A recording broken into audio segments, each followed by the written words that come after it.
আল্লাহর বান্দা বুজুর্গ ব্যক্তি বলছেন, তুমি যে স্বপ্ন দেখেছো এটা তোমার একার স্বপ্ন নয়, আর এটা স্বপ্ন নয়, এটা হলো বাস্তব।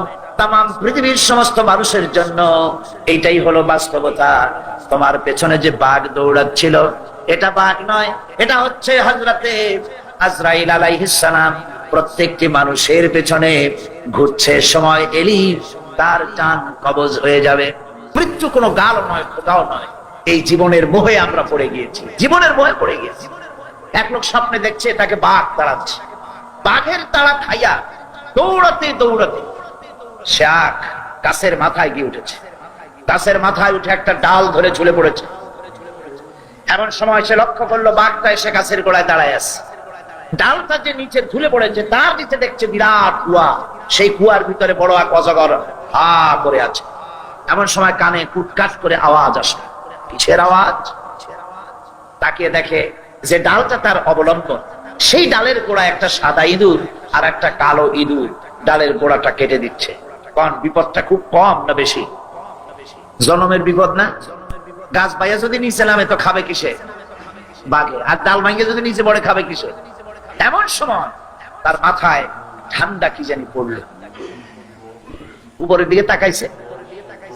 উপরে তাকালে সাধারণত মানুষের মুখ হা হয়ে যায়, আর যদি দাঁত না থাকে তাহলে জানলা খোলা গাড়ির মতো হয়ে যায়। উপরের দিকে তাকাইছে, মুখটা হা হয়ে গেছে। আর অমনি উপরে ছিল মধুর চাক, সেখান থেকে ফোটা ফোটা মধু পড়তেছিল, সে মধু চাটতেছিল। এমন সময় তার ঘুম ভেঙে গেল। এক বুজুর্গ ব্যক্তির কাছে গিয়ে বলছে, হুজুর এই রকমের একটা মারাত্মক স্বপ্ন দেখেছি, অর্থ কি কিছুই বুঝলাম। আল্লাহর বান্দা বুজুর্গ ব্যক্তি বলছেন, তুমি যে স্বপ্ন দেখেছো এটা তোমার একার স্বপ্ন নয়, আর এটা স্বপ্ন নয়, এটা হলো বাস্তব। তাম পৃথিবীর সমস্ত মানুষের জন্য এইটাই হলো বাস্তবতা। তোমার পেছনে যে বাঘ দৌড়াচ্ছিল এটা বাঘ নয়, এটা হচ্ছে হযরতে আজরাইল আলাইহিস সালাম। প্রত্যেকটি মানুষের পেছনে ঘুরছে, সময় এলি তার জান কবজ হয়ে যাবে। তুমি যে ডালটা ধরে ঝুলেছিলে ওই ডালটি হচ্ছে তোমার হায়াত। আর ডালের গোড়া কাটতে ছিল সাদা ইঁদুর আর কালো ইঁদুর। সাদা ইঁদুর হলো দিনের প্রতীক, কালো ইঁদুর হচ্ছে রাতের প্রতীক। দিন আর রাত তোমার হায়াতের রশিগাছা কুটকুট করে আস্তে আস্তে করে কেটে দিতেছে। আর নিচে যে কুয়া ছিল সাপ আ করে আছে, এটা হলো তোমার কবর। এর মধ্যে তুমি যে মাথার উপরে ঠান্ডা কি পড়লো, উপরে হা করলে মুখের ভিতরে মধু পড়লো।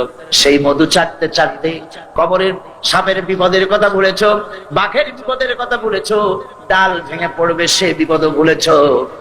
এই মধু হচ্ছে তোমার সুন্দরী স্ত্রী, এই মধু হলো দুনিয়া, এই মধু গাড়ি, এই মধু বাড়ি, এই মধু ক্ষমতা, এই মধু প্রতিপত্তি, এই মধু হচ্ছে তোমার ব্যবসা বাণিজ্য। দুনিয়ার মোহে তোমাকে এত বড় বিপদ থেকে তোমাকে ভুলাই দিয়েছে মানুষ। এই দুনিয়াটাকে ভুলাই রেখেছে। আল্লাহ পাক মানুষকে সতর্ক করে দিচ্ছেন, ওয়াল আসরি ইন্নাল ইনসানা লাফি খুসর। আল্লাহ পাক বলেন, আমি এতগুলি কসম করে বলছি, ইন্নাল ইনসানা লাফি খুসর, নিঃসন্দেহে অবশ্যই মানুষের জীবন ক্ষতিগ্রস্ত। মানুষের জীবন কি ক্ষতিগ্রস্ত? কে বলতেছেন কথা? আল্লাহ পাক। লক্ষ্য করো, আগে তো আল্লাহ পাক কসম করলেন কতগুলা, তারপরে আবার বলছেন ইন্না, নিঃসন্দেহে, নিশ্চয়ই। এরপরে আবার লাফি, ফির আগে যে লাম লাগানো হয়েছে এটা হচ্ছে লামে তাকিদ। অবশ্যই মানুষের জীবন কি জোরে কর ক্ষতিগ্রস্ত। কে বলতেছেন? আমরা আল্লাহ রাব্বুল আলামিন তার কথার গুরুত্ব বুঝতে পারি নাই, সাধারণ মানুষেরা বুঝতে পারে নাই। সেজন্য মানুষের জীবনের সফলতার বিফলতার মাপকাঠি হলো মানুষ মনে করে বাড়ি করেছি, গাড়ি করেছি, ক্ষমতায় গিয়েছি, আমার জীবন সফল হয়ে গেছে। আসল জীবনের সফলতার বিফলতা এর মানদণ্ড হচ্ছে ঈমান। এর মানদণ্ড কি? ঈমান আছে। নবী বলুন, আমি তোমাদের মতো মানুষ, আমার উপরে ওহী আসে, ইন্নামা আনা বাশারুম মিসলুকুম, তোমাদের মতো মানুষ। একটু ভালো করে বিষয়টা বোঝেন। আরো বলেছি আমি, আজকে আবার স্মরণ করায় দেই। আল্লাহ শিখাই দিচ্ছেন, বলুন আমি তোমাদের মতো মানুষ, ফেরেশতা নই, জিন নই, আমার কাছে ওহী আসে। পার্থক্য এখানে। তবে আরো পার্থক্য আছে, সেটা হচ্ছে এই, আমরা হচ্ছি সাধারণ মানুষ, নবীরা হচ্ছেন অসাধারণ মানুষ। সুবহানাল্লাহ। আমরা হচ্ছে মানব, রাসূল আল্লাহর পয়গম্বর হচ্ছেন মহামানব। কথা বুঝে আসছে? তার মানে হলো আমরা সাধারণ মানুষ। সাধারণ মানুষেরা গুনাহ করতে পারে, ভুল করতে পারে, সব রকমের গুনাহ করতে পারে। নবীরা কোনো গুনাহ করতে পারেন না। আল্লাহ পাক তাদের দিয়ে গুনাহ করান না। আল্লাহ পাক ফেরেশতা দিয়ে, আপন কুদরত দিয়ে নবীদেরকে হেফাজত করেন। সুবহানাল্লাহ। সুতরাং এই কথা বিশ্বাস করতে হবে, সমস্ত নবীরা হচ্ছেন মানুষ। নবীদের আদর্শই কেবলমাত্র আদর্শ, সেই আদর্শকেই গ্রহণ করতে হবে, তাকেই একমাত্র নেতা হিসাবে গ্রহণ করতে হবে। আবার নেতা বলতেও রাজি না। মুশকিল কি এক জায়গায়? কয় যে নেতা বলা যাবে না। কেন? কয় যে ওই যে মানুষেরা বলে, স্লোগান দেয়, আমার নেতা, তোমার নেতা, অমুক তমুক, হ্যান ত্যান। তো এগুলির সাথে নবীরে মিশানো এটা ঠিক না। আচ্ছা, নবীরে নেতা কব না, কবটা কি? নবী কি হয় নেতা হবে, না হয় অনুসারী হবে, এর বাইরে তো কিছুই নাই। হয় ইমাম, না হয় মুক্তাদি। বাইরে কি? বাইরে তো নাই কিছু। সুতরাং নবীকে মুক্তাদি হবে, নবীকে অনুসারী হবে? নিশ্চয়ই হাজার বার নবী হচ্ছেন ইমাম, নবী হচ্ছেন নেতা। আমরা যখন আরবিতে বলি, ওনারা নিজেরাও আরবিতে বলেন, তখন কোনো আপত্তি হয় না। আল্লাহুম্মা সাল্লি আলা সাইয়্যিদিনা মুহাম্মদ। সাইয়্যিদিনা মানে হচ্ছে আমাদের লিডার, আমাদের নেতা। সাইয়্যিদিনা যখন বলে তখন আপত্তি করে না, কিন্তু আমাদের নেতা বললেই আপত্তি করেন। বাংলা ভাষা, বাংলাদেশি মানুষ হইয়া বাংলা ভাষার প্রতি গভীর জ্ঞান দেখলে দুঃখই হয়। বন্ধুগণ, মনে রাখতে হবে, নবী হচ্ছেন মাসুম, বেগুনাহ এবং নেতা। আর মুহাম্মদ সাল্লাল্লাহু আলাইহি ওয়াসাল্লাম হচ্ছেন বিশ্ব নেতা, এটা কোনো সন্দেহ নাই। এই নবীর অনুসরণ করতে হবে। সিদ্দিকিন হচ্ছে সত্যকে যারা উদার, উন্মুক্ত, অকুণ্ঠ চিত্তে, দ্বিধাহীন ভাবে যারা গ্রহণ করেছে, এর বিপরীত যারা করেই নাই, তারাই হচ্ছেন সিদ্দিকিন। হযরতে, যেমন একটা দৃষ্টান্ত, হযরতে আবু বকর সিদ্দিক রাদিয়াল্লাহু তাআলা আনহু, মেরাজ থেকে হুজুর ফিরে এসেছেন সকাল বেলায়, ফজরের নামাজ পড়ে বসেছেন কাবা শরীফে, তিনি বসে আছেন। তো তখন আবু জাহেল এসে বলছে, মুহাম্মদ সাল্লাল্লাহু আলাইহি ওয়াসাল্লাম, প্রত্যেক দিনই তো নতুন নতুন কথা কও, আজকে কোনো নতুন কথা আছে? হুজুর বলেন, হ্যাঁ নতুন কথা আছে। কি? বলে, এই তো শেষ রাত্রে জিবরাইল আসছিল, আমারে নিয়ে গেল বাইতুল মুকাদ্দাসে, জেরুজালেমে গিয়ে নামাজ পড়লাম, ওইখান থেকে মহাকাশ পাড়ি দিলাম, 7 আকাশ পাড়ি দিলাম, সিদরাতুল মুনতাহা গেলাম, আরশে আজিম ভ্রমণ করলাম, আল্লাহর সাথে কথা কইলাম, জান্নাত জাহান্নাম দেখলাম, তারপরে আবার এই আয়েশা নামাজ পড়িয়া তোমাদের সাথে কথা বলতেছি। আবু জাহেল কয় যে, খাইস, যাও, মাথাটা একটু ভালো ছিল, এখন তাও সর্বনাশ হয়ে গেছে। কয়, মুহাম্মদ সাল্লাল্লাহু আলাইহি ওয়াসাল্লাম, তুমি যা বললা, এই কথাটা আমি কি হুবহু মানুষের কাছে বলবো? হুজুর বলছেন, অবশ্যই বলো গিয়ে। আবু জাহেল চিন্তা করলো, দিস ইজ দ্য মোমেন্ট, এটাই হলো আসল সুযোগ পেয়ে গেছে মানুষকে বিভ্রান্ত করার জন্য। সবার আগে ছুটে চললো হযরত আবু বকর রাদিয়াল্লাহু তাআলা আনহুর বাড়িতে, যে বলছেন, আবু বকর শুনেছো? বলে, কি? মুহাম্মদ সাল্লাল্লাহু আলাইহি ওয়াসাল্লাম এইরকমের কথা বললো, বেচারার মাথাটা যাও ভালো ছিল, শেষ। হুজুর বলছেন, আবু জাহেল, আমার রাসূল কি এরকম বলেছেন? আবু জাহেল বলছে, আমার নিজ কানে শুনে আসলাম, এখনো তিনি সেখানে বসা। হযরত আবু বকর বলেন, আবু জাহেল, আমার আল্লাহর নবী তিনি যদি এরকম কথা বলে থাকেন, তাহলে আমি কোন সন্দেহ পোষণ করি না, অবশ্যই আল্লাহ রাব্বুল আলামিনের হাবিব যা বলেছেন তা সত্য। হযরত আবু বকর রাদিয়াল্লাহু তাআলা আনহু মসজিদে হারামে আসলেন, হুজুরকে জিজ্ঞেস করলেন, হুজুর, আবু জাহেল আমাকে এইসব কথা বললো, এগুলি কি ঠিক? হুজুর বললেন, হ্যাঁ। তিনি ঘটনা বয়ান করলেন। হযরত আবু বকর বললেন, হে রাসূল, আপনি যা বলেছেন সত্য বলেছেন, আপনার মেরাজ ঠিক হয়েছে, সঠিক হয়েছে, সন্দেহ নাই। হুজুর বলেন, আবু বকর, তুমি তো শুধু আবু বকর নাও, তুমি সিদ্দিক। সত্যকে যারা অকুণ্ঠ চিত্তে, অকুণ্ঠ চিত্তে, দ্বিধাহীন ভাবে যারা সত্যের সামনে মাথা নত করেছে, গ্রহণ করে নিয়েছে, দ্বিমত পোষণ করে নাই, কোন রকমের দুষ্ট বুদ্ধির আশ্রয় গ্রহণ করেনি, উল্টা পাল্টা করেনি, এই সমস্ত মানুষেরই হলো সিদ্দিক। সিদ্দিক আর এদের দলকেই সিদ্দিকিন বলা হয়। তাহলে নবিয়্যিন, সিদ্দিকিন এনারা হচ্ছেন নেয়ামত প্রাপ্ত। 3 নম্বরে হচ্ছে শাহাদা, সত্যকে যারা যারা সত্যের সাক্ষী দিয়েছে, সত্যের সাক্ষ্যদাতা। সত্য হচ্ছে ইসলাম। সত্য কি? ইসলাম। সত্য হচ্ছে আল্লাহ, সত্য হচ্ছে নবী, সত্য হচ্ছে কোরআন, সত্য হচ্ছে হাদিস। এই মহাসত্যকে যারা স্বীকৃতি দিয়েছে, নিজেদের কথা দিয়ে, কাজ দিয়ে, ধন দিয়ে, সম্পদ দিয়ে, এমনকি নিজের জীবনটা এই রাস্তায় বিলিয়ে দিয়ে মহাসত্যের চিরস্থায়ী সাক্ষী দিয়ে দুনিয়া থেকে যারা বিদায় হলেন, ওনারা হচ্ছেন শহীদ।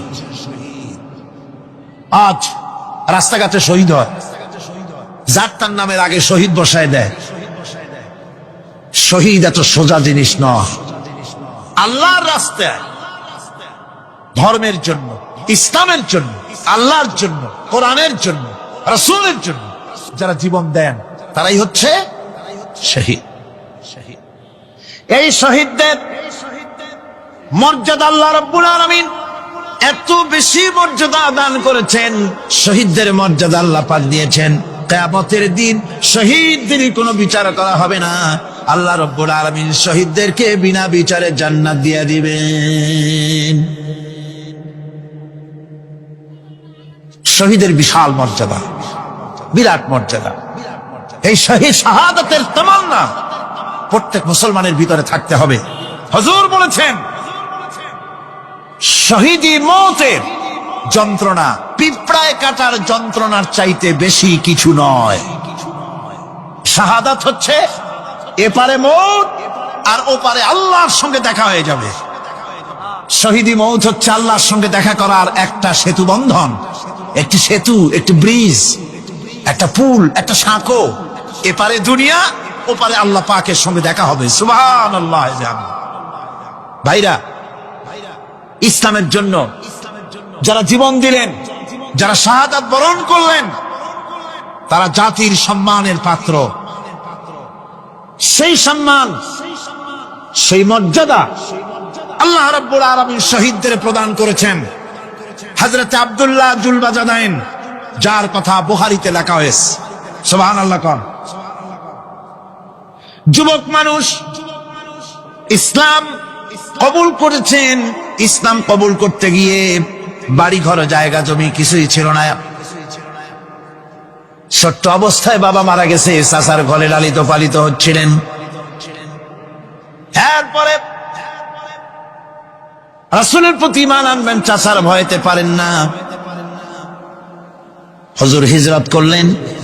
আব্দুল্লাহ, তার নাম ছিল আব্দুল উজ্জা। তিনি চলে গেলেন চাচার কাছে। চাচা গো, মুহাম্মদ সাল্লাল্লাহু আলাইহি ওয়াসাল্লাম আল্লাহর নবী, ব্যাপারে তোমার মত কি? তিনি বলেন, আমারও তো তাই মনে হয়। যদি তাই মনে হয়, তার উপর ঈমান আনবেন কিনা? চাচা বলে, না, কখনো ঈমান আনবো না।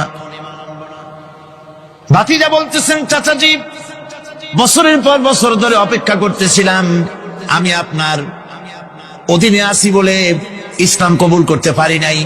আমার ইচ্ছা ছিল আপনি আগে করবেন, তারপরে আপনাকে দেখা দেখি আমি করব। কিন্তু আপনি যখন ইসলাম কবুল করলেন না, আর করবেন না বলে যখন ঘোষণা দিলেন, আপনাকে উপস্থিত রেখে আমি ঘোষণা দিলাম, লা ইলাহা ইল্লাল্লাহু মুহাম্মাদুর রাসূলুল্লাহ।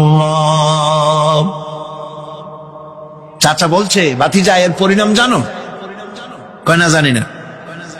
এর পরিণাম হচ্ছে তুমি আমার বাড়িতে থাকো, আমার বাড়ি ছাড়তে হবে।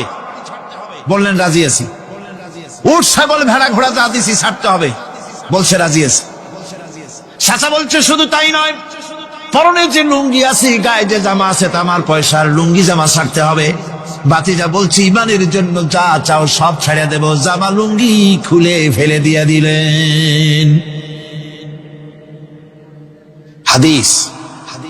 তিনি চলে গেলেন মায়ের কাছে ওই অবস্থায়। মা এই যুবক ছেলেকে উলঙ্গ অবস্থায় দেখে 2 হাত দিয়ে নিজের চোখ চেপে ধরেছেন। বাবা, তোমার এই অবস্থা কেন? ছেলে বলছেন, মা, ঈমান আনার কারণে আমার এই অবস্থা হয়েছে। মা বলে, বাবারে, কি চাও আমার কাছে? আব্দুল উজ্জা বলছে, মা কিচ্ছু চাই না, একটুখানি কাপড় আমারে দাও, আমি বিশ্ব নবী মুহাম্মদ সাল্লাল্লাহু আলাইহি ওয়াসাল্লামের খেদমতে যেতে চাই। মায়ের কাছে পুরানা কম্বল ছিল, কম্বলটা তিনি দিয়ে দিলেন হযরতে। এখনো তো সে মুসলমান হয়নি, ওই কম্বলটা ছিঁড়ে নিয়ে দুই টুকরা করে কম্বলটা পরলেন, আদাটা তাতে করে হাঁটু ঢাকে না, আর একটা কোন রকম গায়ে দিলেন। এরপরে হেঁটে হেঁটে কষ্ট করে মদিনায় চলে গেলেন। মসজিদে নববীর ভিতরে ঢুকে দরজার কাছে বসা বিশ্বনবী জনাবে মুহাম্মদ রাসূলুল্লাহ সাল্লাল্লাহু আলাইহি ওয়াসাল্লাম মসজিদে নববীতে, যুবক, হাঁটুর উপরে কাপড়, মাথার চুল উস্কো খুস্কো চেহারা, ক্ষুধার্ত চেহারা। হুজুর জিজ্ঞেস করছেন, তুমি কে? তিনি বললেন, আমার নাম আব্দুল উজ্জা, তোমার এই অবস্থা কেন? তিনি বললেন, হুজুর ঈমান আনার জন্য বাড়ি ঘর জায়গা জমিন উট বাছুর সব হারাইছি, এমনকি পরনের লুঙ্গিও আমারে দেয় নাই, মার কম্বলটা ছিঁড়িয়ে এনেছি। নবীজি আসহাবে সুফফার ভিতরেই তাকে বসতে দিলেন, তাকে থাকতে দিলেন, আর বললেন তারে কোরআন শরীফ শিখাবা। আব্দুল উজ্জাকে হুজুর বললেন, তোমার নাম উজ্জা নয়, তোমার নাম আব্দুল্লাহ। হাদিস শরীফে এসেছে আল্লাহর কাছে দুইটা নাম বেশি প্রিয়, একটা হচ্ছে আব্দুল্লাহ আর একটা হচ্ছে আব্দুর রহমান। মুসলমান হলেন। এরপরে আসহাবে সুফফার মধ্যে বসে আছেন, কোরআন শরীফ জোরে জোরে তেলাওয়াত করেন।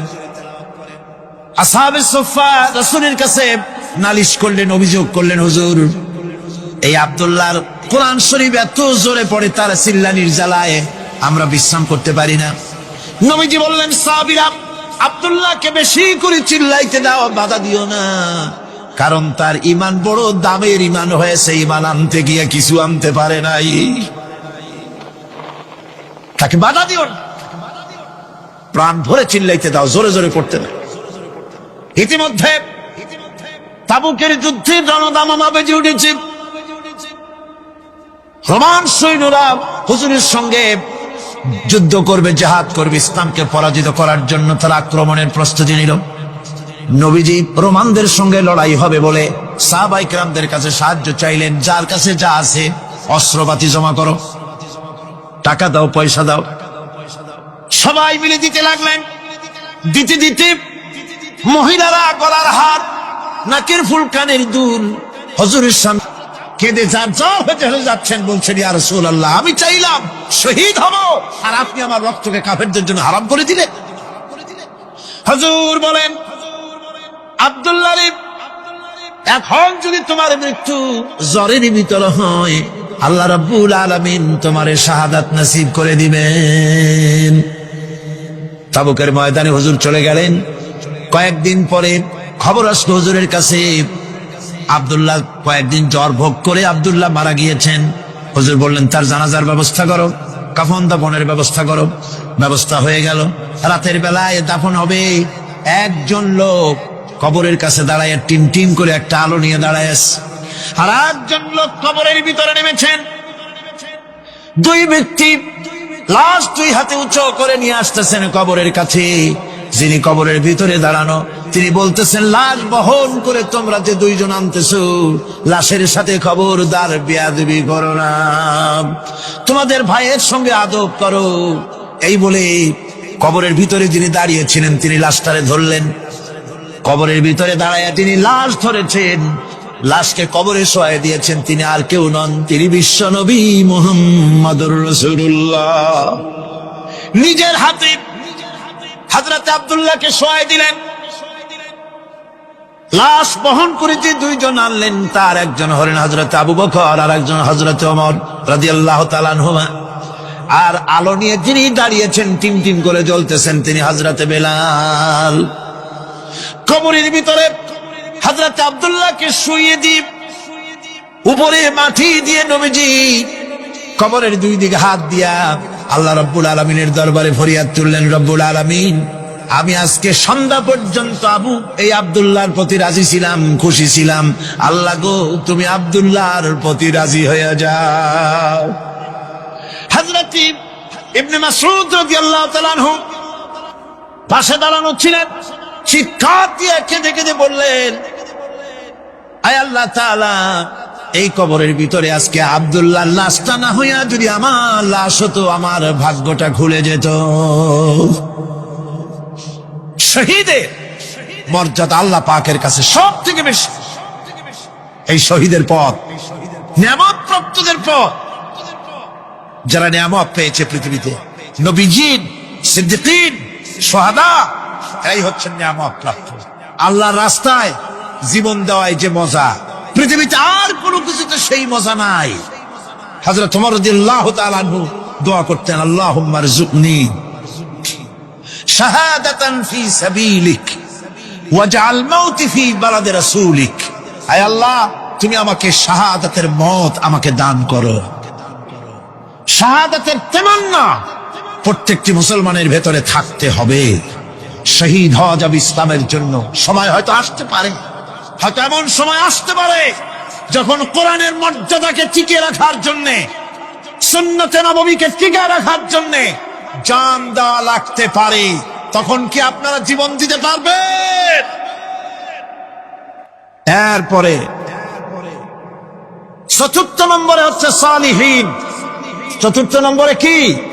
সালিহিন। সালিহিন হচ্ছে জীবনের প্রত্যেকটি ক্ষেত্রে যারা একনিষ্ঠভাবে আল্লাহর বিধান পালন করেছেন, যারা পুণ্যের সাথে সুদৃঢ় থেকেছেন, যারা অটল থেকে পুণ্যের সাথে হকের সাথে অটল থেকেছেন, কোন অবস্থাতেই ইসলামী আদর্শের বিরুদ্ধাচরণ করেনি, তারাই হচ্ছেন সালিহিন।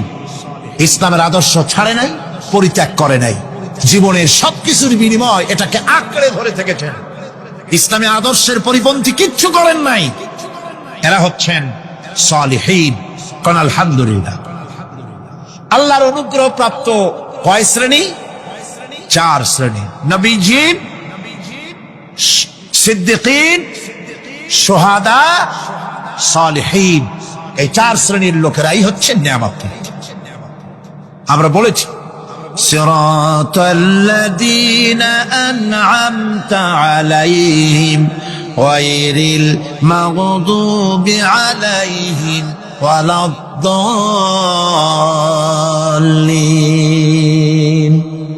নিয়ামত প্রাপ্তদের পথ চাই, অনুগ্রহ প্রাপ্তদের পথ, আর অভিশপ্ত পথভ্রষ্টদের পথ আমরা চাই না। আমরা পরিহার করে চলবো, এটা একটু আদাও বটে।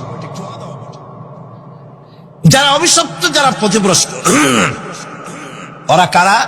মাগদুব এবং দল্লিন। মাগদুব হচ্ছে অভিশপ্ত, দল্লিন হচ্ছে পথভ্রষ্ট। দুনিয়ার সমস্ত মুফাসসিরিন, মুহাদ্দিসিন সব একমত, মাগদুব হচ্ছে ইহুদিরা। মাগদুব কারা? বলেন না কারা? আর দল্লিন, অভিশপ্ত কারা? খ্রিস্টানেরা। বলেন কারা? একটুখানি জোরে সোরে দরুদ শরীফ পড়েন। সালাতুন ইয়া রাসূলুল্লাহ আলাইকুম, সালামুন ইয়া হাবিবাল্লাহ আলাইকুম। এই পৃথিবীর 1 ইঞ্চি মাটির জন্য, দেখেন না শহরে কি করে, বাড়ির পাশে বাড়ি উঠাইছে, 1 ইঞ্চি জমি ছাড়বে না। হায় হায়। আর একজনের রাস্তা পাক আর না পাক, জমিন ছাড়বো না। অন্যের জমিন দখল করায় কি মজা পায়। হায় হায়। অন্যের জমিন নেওয়ার জন্য পাগল হয়ে যায় মানুষ। দুনিয়াকে ভালোবাসে। 1 কাঠা জমির জন্য, 1 আঙ্গুল জমিনের জন্য মামলা মোকদ্দমা, জজ কোর্ট, হাইকোর্ট, সুপ্রিম কোর্ট, তারপরেও ছাড়ে না। ঠিক না? এই জমিন যে এত ভালোবাসলেন, এত মামলা মোকদ্দমা করলেন, এই জমিনের 1 ইঞ্চিও খেতে পারবেন না, বরং মরে দেখেন জমিন হা করে আপনাকে গিলে ফেলে দেবে। আপনার হাড্ডি গুড্ডি গুস্ত সুদ্ধা মিশে যাবে এই মাটিতে। পৃথিবীকে ভালোবাসে কোনো লাভ নাই। স্ত্রী, পুত্র, পরিজন যার যতটুকু পাওনা দিবেন, ভালোবাসবেন, কিন্তু মূল ভালোবাসা, কলিজাটা ভরা থাকবে আল্লাহর জন্য। কার জন্য? স্ত্রীর ভালোবাসা স্ত্রীকে দিবেন, মায়ের শ্রদ্ধা, বাপের শ্রদ্ধা, সন্তানের ভালোবাসা আলাদাভাবে দিবেন। আর সব থেকে যিনি ভালোবাসা পাওয়ার দাবিদার, তার জন্য রাতের বেলায় জাগুন, সিজদা দিয়ে কাঁদতে থাকুন। এই চোখ দুটা কে দিছে? এই জিহ্বা কে দিছে? এই কান কে দিয়েছে? এই সুন্দর শরীর কে দিয়েছে? বলার তৌফিক, শোনার তৌফিক কে দিয়েছে? এই হক আদায় করতে গভীর রাত্রে জাগতে হবে, পাইকারি দরে ঘুমায়েন না, একটু জাগুন, শেষ রাত্রে উঠুন, শেষ রাত্রে জেগে প্রেম করুন আল্লাহর সাথে। প্রেম কি ঢোল পিটায় করা যায়? ইনকিলাব, সংগ্রাম এইসব পত্রিকায় বিশাল হেডিং দিয়ে কেউ প্রেম করে? বিজ্ঞাপন দিয়ে, টেলিভিশনে বিজ্ঞাপন দিয়ে প্রেম করে। প্রেম করে কিভাবে? গোপনে, আর মিলিত হয় নির্জনে। সবচাইতে বড় প্রেমিক হবে নিজে হতে হবে, আর আল্লাহকে সব থেকে বেশি ভালোবাসা দিতে হবে। সেজন্য আল্লাহ রাব্বুল আলামিন বলেছেন প্রেম করার জন্য কিছুটা নির্জনতা প্রয়োজন। এজন্য দিনের আলোতে ওয়াজআলনান নাহারা মাআশা, দিন বানাইছি রুজি রোজগার করার জন্য। ওয়াজআলনাল লাইলা লিবাসা, আর রাত বানাইছি শান্তির বাহন হিসেবে, আচ্ছাদন। সূর্যের আলোর ঝলকানি চলে গেছে, আলোর তীব্রতা আর নাই। গোটা পৃথিবীর উপরে আমি একটা কালো চাদর দিয়া ঢেকে দিলাম রাতের আধার, আর একেবারে অন্ধকার না করে আকাশে ডিম লাইটের মতো করে কতগুলি তারা জ্বালায়া দিলাম। এখন কেউ জেগে নাই, সব ঘুমানো। আমার প্রেমিক কে আছো? ওঠো, উজু করে সিজদায় পড়ে যাও, সিজদায় পড়ে যাও, কান্দো, গুনাহ মাফ চাও, যা করেছ মাফ চাও। তুমি গুনাহ করেছ আর আমি মাফ করার মালিক। ইন্নাল্লাহা ইয়াগফিরুয যুনুবা জামিআ, সব মাফ করে দেব, গুনাহগুলি নেকি দিয়া বদলায় দেব। আমার কাছে কাঁদো, চোখের পানি ফেলো। প্রিয় ভাই, সব রাতে জাগতে শিখুন। রাসূলুল্লাহ বলেছেন ওর থেকে ভালো স্বামী আর দুনিয়ায় নাই। কে বলেছেন? রাসূলুল্লাহ বলেছেন ওর থেকে ভালো স্বামী আর দুনিয়ায় নাই, যে গভীর রাত্রে নিজে জেগে তাহাজ্জুদের রুজু করে নিজের বউরে উঠায়। বউ উঠতে চায় না, পানি এনে বউর মুখের উপরে ছিটায় দেয়, ওঠো বিবি, একসাথে তাহাজ্জুদের নামাজ পড়ি। রাসূলুল্লাহ বলেছেন ওর থেকে ভালো বউ পৃথিবীতে আর নাই, যে বউ রাতের বেলায় ঘুমের থেকে জেগে তাহাজ্জুদের উযু করে, স্বামীর উঠাইতে চেষ্টা করে, ওঠে না, উযুর পানি স্বামীর চেহারায় ছিটায় দেয়, আর বলে স্বামী ওঠো, একসাথে তাহাজ্জুদের নামাজ পড়ি। এই পৃথিবীতে আমাদের ভালোবাসা যেন শেষ না হয়, এক জান্নাতে যেন থাকতে পারে। কাঁদো, ওঠো। গভীর রাত্রে তাহাজ্জুদের নামাজ পড়ে মাথাটা নিচু করে গুনগুন করে গাইতে থাকে, নিয়া আল্লাহু পড়ে, নিয়া আল্লাহু ইয়া রহমানু ইয়া রহিমু ইয়া হাইয়ু ইয়া কাইয়ুম। প্রাণ দিয়া বলেন ইয়া আল্লাহু ইয়া রহমানু ইয়া রহিমু ইয়া হাইয়ু ইয়া কাইয়ুম। ইয়া আল্লাহু ইয়া রহমানু ইয়া রহিমু ইয়া হাইয়ু ইয়া কাইয়ুম। তাহাজ্জুদের নামাজ পড়ে এভাবে আল্লাহরে ডাকে দেখেন, চোখ দিয়া পানির বন্যা নেমে আসে যদি ঈমান একটুও থাকে। এই কান্না, নবীজি বলেছেন জাহান্নামের ভয়তে আমার সাথে না ভরমানি করেছে। এই শরমে পড়ে বান্দা যখন চোখ দিয়া পানি ছেড়ে দেয়, ওই চোখের পানি নাকের অর্ধেক আসতে না আসতে আমি আমার বান্দারে মাফ করে দেই। আল্লাহু আকবার। আল্লাহ আমাদের কান্দার তৌফিক দাও, তাহাজ্জুদ পড়ার তৌফিক দাও, পাঁচ ওয়াক্ত নামাজ পড়ার তৌফিক দাও, তোমাকে ভয় করার তৌফিক দাও, তোমার ভয় আর মহব্বত দিয়ে কলিজা ভরে দাও, তোমার রাসূলুল্লাহর মহব্বত দিয়ে আমাদেরকে পাগল বানায় দাও। আল্লাহ, দুনিয়া বড় খারাপ জায়গা। এই দুনিয়ায় আল্লাহর কাছে সৌন্দর্য চাইতে হবে দুনিয়া, কিন্তু দুনিয়াকে স্থায়ী মহব্বত করা যাবে না। প্রিয় ভাই সব, আপনি যদি লন্ডনে যান, আমেরিকায় যান, কোনোদিন যান নাই, যাইতে হলে এখান থেকে টেলিফোন করেন, ওখানে বন্ধু বান্ধব আছে নাকি? তো লন্ডনে আমেরিকায় সেখানে যাবেন, ওখানে আপনার বন্ধু বান্ধব গ্রামের লোক আছে কিনা খোঁজ করেন, ঠিক না? আবার এখান থেকে ফরেন কারেন্সি নিয়ে যান, যেহেতু ওখানে টাকা চলবে না। টেলিফোন করেন, মোবাইল করেন, ফ্যাক্স পাঠান, আরো টাকা পয়সার সাথে নেন। এরপরেও চিন্তা থাকে, আল্লাহ এরপরে যদি কেউ না আসে তাহলে আমি যাবো কেমন? এরপরে যাওয়ার সময় আবার বলে দেন যে ভাই আমি কিন্তু আসতেছি, লন্ডন কোনোদিন আসি নাই, তুমি কিন্তু এয়ারপোর্টে থাকো। একটা বিদেশে যাওয়ার জন্য এত প্রস্তুতি নেন, তো সব জায়গায় বন্ধু বান্ধব কেউ না কেউ তো আছে। কিন্তু আমরা এমন একটা দেশে যাব যেখানে কেউ নাই, ফরেন কারেন্সি চলে না, গ্রামের লোক নাই, বাবা নাই, বন্ধু নাই, মা নাই, কেউ নাই। যিনি রিসিভ করবেন, যার সাহায্যের কাঙ্গাল, বদামল করে তার শত্রু বানায় রাখছি, বন্ধু বানাইতে পারি না, তাহলে কি জবাব হবে কিয়ামতে? কি হবে কবরে? কি হবে উপায়?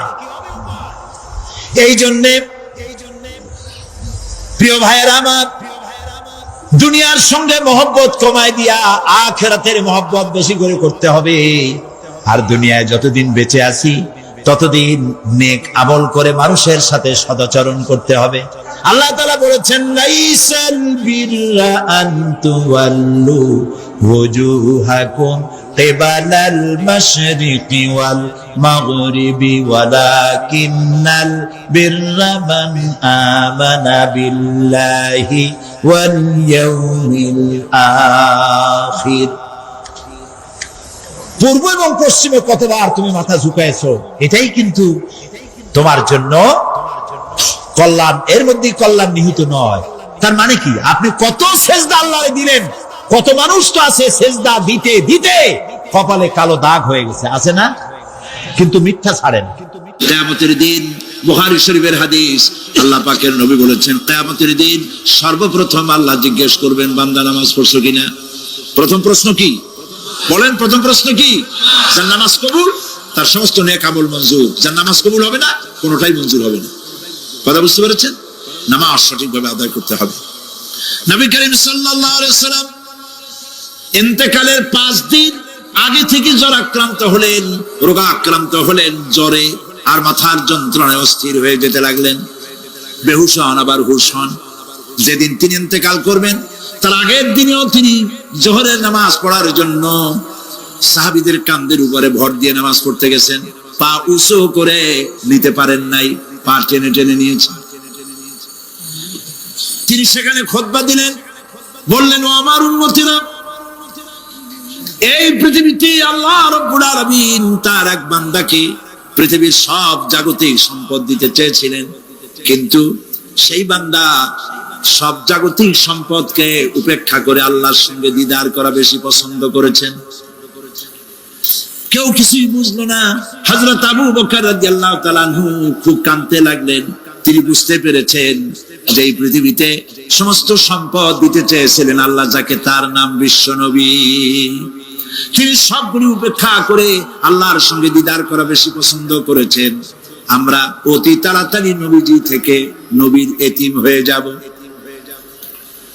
পরের দিন ঈশার নামাজের রক্ত হলো, আযান হয়ে গেল, মসজিদে মুসল্লিরা ভরে গেছে, সাহাবায়ে কেরাম সব এসে গেছেন। হুজুরের জন্য বহুক্ষণ অপেক্ষা করার পর হযরতে আবু বকর রাদিয়াল্লাহু তাআলা আনহু তিনি ইমামতির জায়গায় দাঁড়ায় গেছেন। নবীজি বেহুশ অবস্থায় ছিলেন ঘরের মধ্যে। হুশ আসার পর তিনি হযরত আয়েশাকে বললেন, আয়েশা, মসজিদে নববীতে এখন কি হতেছে? তিনি বললেন, নামাজ হচ্ছে। লোকেরা আপনার অপেক্ষা করেছে, কিন্তু আপনাকে না পাইয়া দীর্ঘক্ষণ অপেক্ষা করার পর আপনাকে না পেয়ে আমার বাবার ইমামতিতে তারা নামাজ পড়তেছে, কিন্তু মুসল্লিদের মধ্যে কান্নার রোল পড়ে গিয়েছে। তাদের ধারণা হয়েছে নবীজির জায়নামাজে যখন হযরত আবু বকর দাঁড়ায় গেছে, নবীজির পিছনে নামাজ পড়া আর আমাদের কিসমতে হবে না। নবীজি বলছেন, আয়েশা রে, মসজিদে নববীর দিকের দরজাটা খুলে দাও, আমি নামাজের দৃশ্য দেখতে চাই। দরজা খুলে দেওয়া হলো। নবীজি কোন রকম মাথা উঁচু করে মসজিদে নববীতে নামাজের দৃশ্য নিজে অবলোকন করে আবার শুয়ে পড়লেন। হযরত আয়েশা লক্ষ্য করে দেখেন নবীজির চোখের পানি দিয়ে কোনা দিয়া পানি বেয়ে বেয়ে পড়ছে। হযরত আয়েশা প্রশ্ন করলেন, ইয়া রাসূলুল্লাহ, নামাজের দৃশ্য দেখি কাঁদছেন কেন? হুজুর বলেন, আয়েশা রে, এটা কোনো দুঃখের পানি নয়, আমি কাঁদতেছি এই জন্য, এই নামাজের জামাত কায়েমের জন্য তায়েফের ময়দানে অনেক রক্ত ঝরেছে, আবার উহুদের ময়দানে দান দান শহীদ হয়েছে, সাহাবায়ে কেরাম জীবন দিয়েছে। আজ আমি দেখতে পেলাম আমার উম্মতেরা জামাতে নামাজ পড়ছে। আমার ধারণা হলো ভবিষ্যতে কিয়ামত পর্যন্ত আমার উম্মতেরা এইভাবে জামাত বন্দী হয়ে নামাজ আদায় করবে। নবীজি আবার বেহুশ হয়ে পড়লেন। মসজিদে নববী থেকে আজ আর কেউ বাড়ি যায় না, সবাই কান্দে। আজ রাত বোধহয় নবীজি কাটাবেন না। মেয়েরা কাঁদতেছে, সাহাবায়ে কেরাম কাঁদতেছেন, আজওয়াজে মুতাহারাত তারা কাঁদতেছেন। নবীজির আবার হুঁশ হলো, তাকায় দেখেন ঘরের মধ্যে কান্নাকাটি, মসজিদে নববীতে কান্নাকাটি। সব থেকে বেশি কাঁদতেছেন মা ফাতেমা। নবীজি হযরত ফাতেমার কান্না দেখে ইশারা করলেন, কাছে আয়। হযরত ফাতেমা রাসূলের কাছে গেলেন। নবীজি কানে কানে কি যেন বললেন, কান্নাটা বন্ধ হয়ে গেল। হযরত আয়েশা জিজ্ঞেস করলেন, মা, তোমার আব্বা তোমার কানে কি বললো আর কান্না বন্ধ হয়ে গেল? হযরত ফাতেমা বলে, আম্মাজি, আমার আব্বা আমাকে বললেন, মা ফাতিমা, তোমার কান্না আমার বরদাস্ত হয় না, কেঁদো না, আমি মৃত্যুর পরে সকলের আগে তোমার সাথে আমার দেখা হয়ে যাবে। হযরত ফাতেমা বলছেন, আম্মাজি, আমি বুঝতে পেরেছি আমার আব্বার এই কথার অর্থ কি। নবীজির ইন্তেকালের পরে আত্মীয় স্বজনের মধ্যে সবার আগে আমার মৃত্যু হবে, আর আমার পিতার সাথে আমি মিলিত হতে পারবো। আর যখন শেষ হয়ে এলো, নবীজির হুঁশ হয়েছে, তাকায় দেখেন হযরত জিবরাইল দাঁড়ানো। হযরত জিবরাইল নবীজির চেহারা মোবারকের দিকে তাকায় বলেন, আসসালামু আলাইকা ইয়া রাসূলুল্লাহ, আল্লাহ আপনাকে সালাম বলেছেন। আর আল্লাহ পাক জানতে চেয়েছেন আপনার মুখে আপনি কেমন আছেন। আল্লাহ জানেন আপনার অবস্থা কি, তারপরেও আপনার মুখে শুনতে চেয়েছেন আপনি কেমন আছেন। নবীজি বলছেন, জিবরাইল, বড় কষ্টে আছি, বড়ই যন্ত্রণা, বড়ই কষ্ট। হযরত জিবরাইল বলছেন, ইয়া রাসূলুল্লাহ, আজকে এক নতুন ফেরেশতা আমি সাথে করে নিয়ে এসেছি। এই ফেরেশতা পৃথিবীর কোন নবী অথবা কোন মানুষের কাছে যাওয়ার জন্য অনুমতি চায় না, আজ আপনার কাছে অনুমতি ভিক্ষা চায় কাছে আসার জন্য। ওই ফেরেশতার নাম হচ্ছে মালাকুল মউত। হযরত মালাকুল মউত বলেন, ইয়া রাসূলুল্লাহ, এই পৃথিবীতে আদম আলাইহিস সালাম থেকে নিয়ে পর্যন্ত কোন মানুষের জান কবজের জন্য আমার অনুমতি চাওয়া লাগে নাই, আর কোনোদিন লাগবে না। আজ আমি আসার সময় আল্লাহ বলেছেন আপনার জান কবজের জন্য আমি যেন আপনার কাছে অনুমতি ভিক্ষা চাই। নবীজি বলছেন, আমি যদি অনুমতি না দেই তো কি হবে? হযরত মালাকুল মউত বলছেন, ইয়া রাসূলুল্লাহ, অনুমতি যদি না দেন আমি ফেরত চলে যাব, আমাকে সেভাবেই বলা হয়েছে। হযরত জিবরাইল বলেন, ইয়া রাসূলুল্লাহ, আল্লাহ রাব্বুল আলামিন আপনার দিদারের ইন্তজার করতেছেন।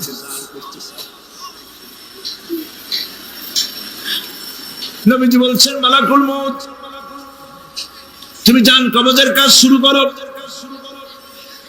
মালাকুল মউত যখন কাছে এসেছে, রাসূল জিজ্ঞেস করলেন, আয়েশা, ঘরে যে কয়েক টুকরা স্বর্ণ ছিল সেগুলোর কি অবস্থা? ছোট ছোট 6 টুকরা স্বর্ণ ছিল।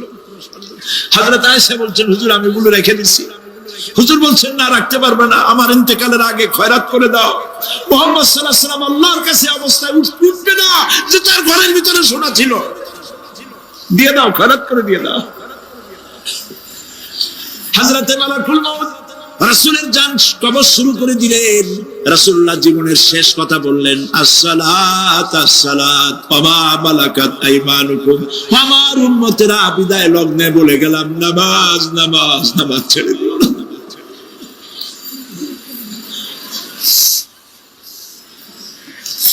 প্রিয় ভাইরা,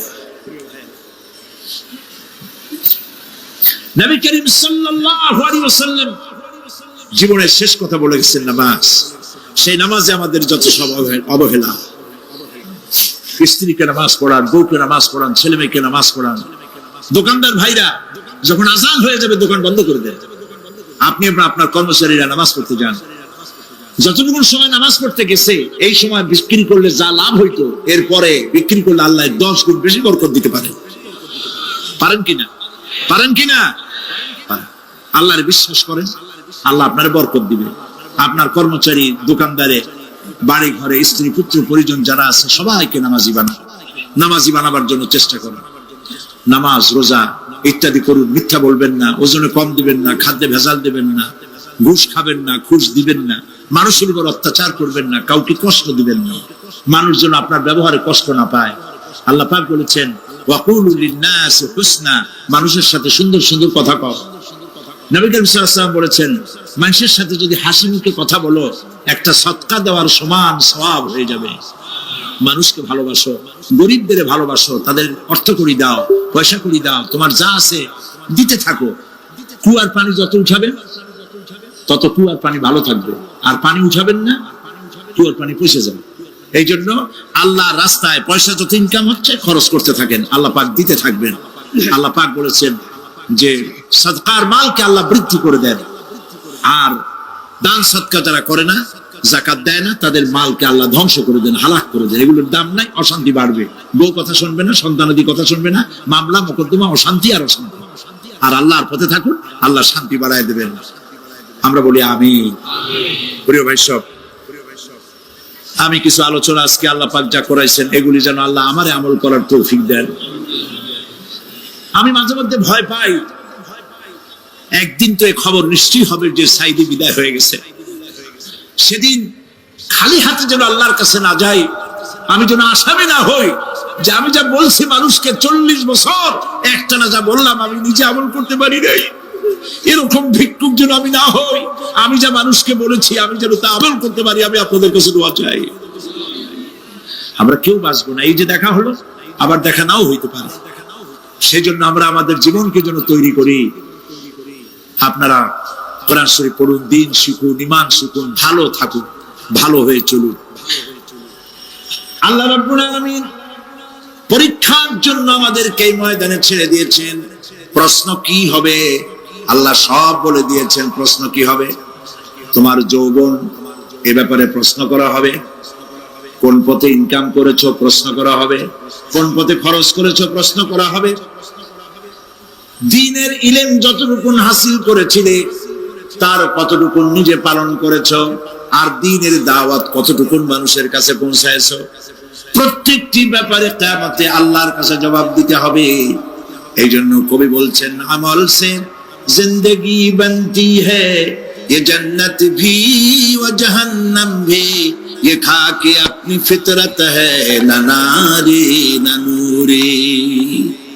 মানুষের জীবন আমল দিয়ে গঠন হয়, আমল দিয়ে জীবন গড়ে। নইলে এই মাটির তৈরি দেহ জান্নাত আর জাহান্নামের কিছু দিয়ে তৈরি হয় না। আপনি ইচ্ছে করলে দেহটাকে জাহান্নামের জন্য উপযোগী করতে পারেন, ইচ্ছে করলে এই দেহটাকে জান্নাতের জন্য উপযোগী করতে পারেন। এটি আপনার ইখতিয়ারে আল্লাহ দিয়েছে, আপনাকে বাধ্য করা হয় নাই যে সেজদা না দিলে ফেরেশতা এসে ঘাড়ের উপরে পিটাবে, সুদ ঘুষ সেনা করলে পরে ঠ্যাং পিটায় ভেঙে দেওয়া হবে না। আপনি বাধ্য নন। আপনি সম্মানিত জীব, আল্লাহ সম্মানিত প্রাণী আল্লাহ পাকের। সেই জন্য মানুষকে বাধ্য করা হয় নাই। অটোনমাস বডি, অটোনমি দেওয়া হয়েছে, আপনাকে স্বাধিকার দেওয়া হয়েছে। চন্দ্র সূর্যের ব্যাপারে স্বাধিকার দেওয়া হয় নাই। রাত এখন 7:35, সূর্যের বাপেরও ক্ষমতা নাই বাংলাদেশে এখন উঁকি মারে, ঠিক কিনা? সে এখন আমেরিকায় রোদ দিচ্ছে, তাপ দিচ্ছে আমেরিকা। ওকে নির্ধারণ করা হয়েছে যেভাবে সেইভাবেই করতে হবে। পানি বলেন, পাহাড় বলেন, পাখি বলেন, চন্দ্র বলেন, গ্রহ বলেন, নক্ষত্র বলেন, সব জিনিস বাই হুক এন্ড ক্রুক আল্লাহর হুকুম মানতে বাধ্য। কোরআনে কারীম আল্লাহ পাক বলেছেন আফাগায়রা দীনিল্লাহি ইয়াবগুন ওয়া লাহু আসলামা মান ফিস সামাওয়াতি ওয়াল আরদি তাওআন ওয়া কারহা। আল্লাহর দেওয়া জীবন ব্যবস্থা ছেড়ে দিয়ে তোমরা কি অন্য কোন মতবাদ তালাশ করো? ওয়া লাহু আসলামা, মান ফিস সামাওয়াতি ওয়াল আরদ, অথচ আকাশে যা আছে জমিনে যা আছে সব আনুগত্যের মস্তক আমার সামনে অবনত করে দিয়েছে। সুবহানাল্লাহ।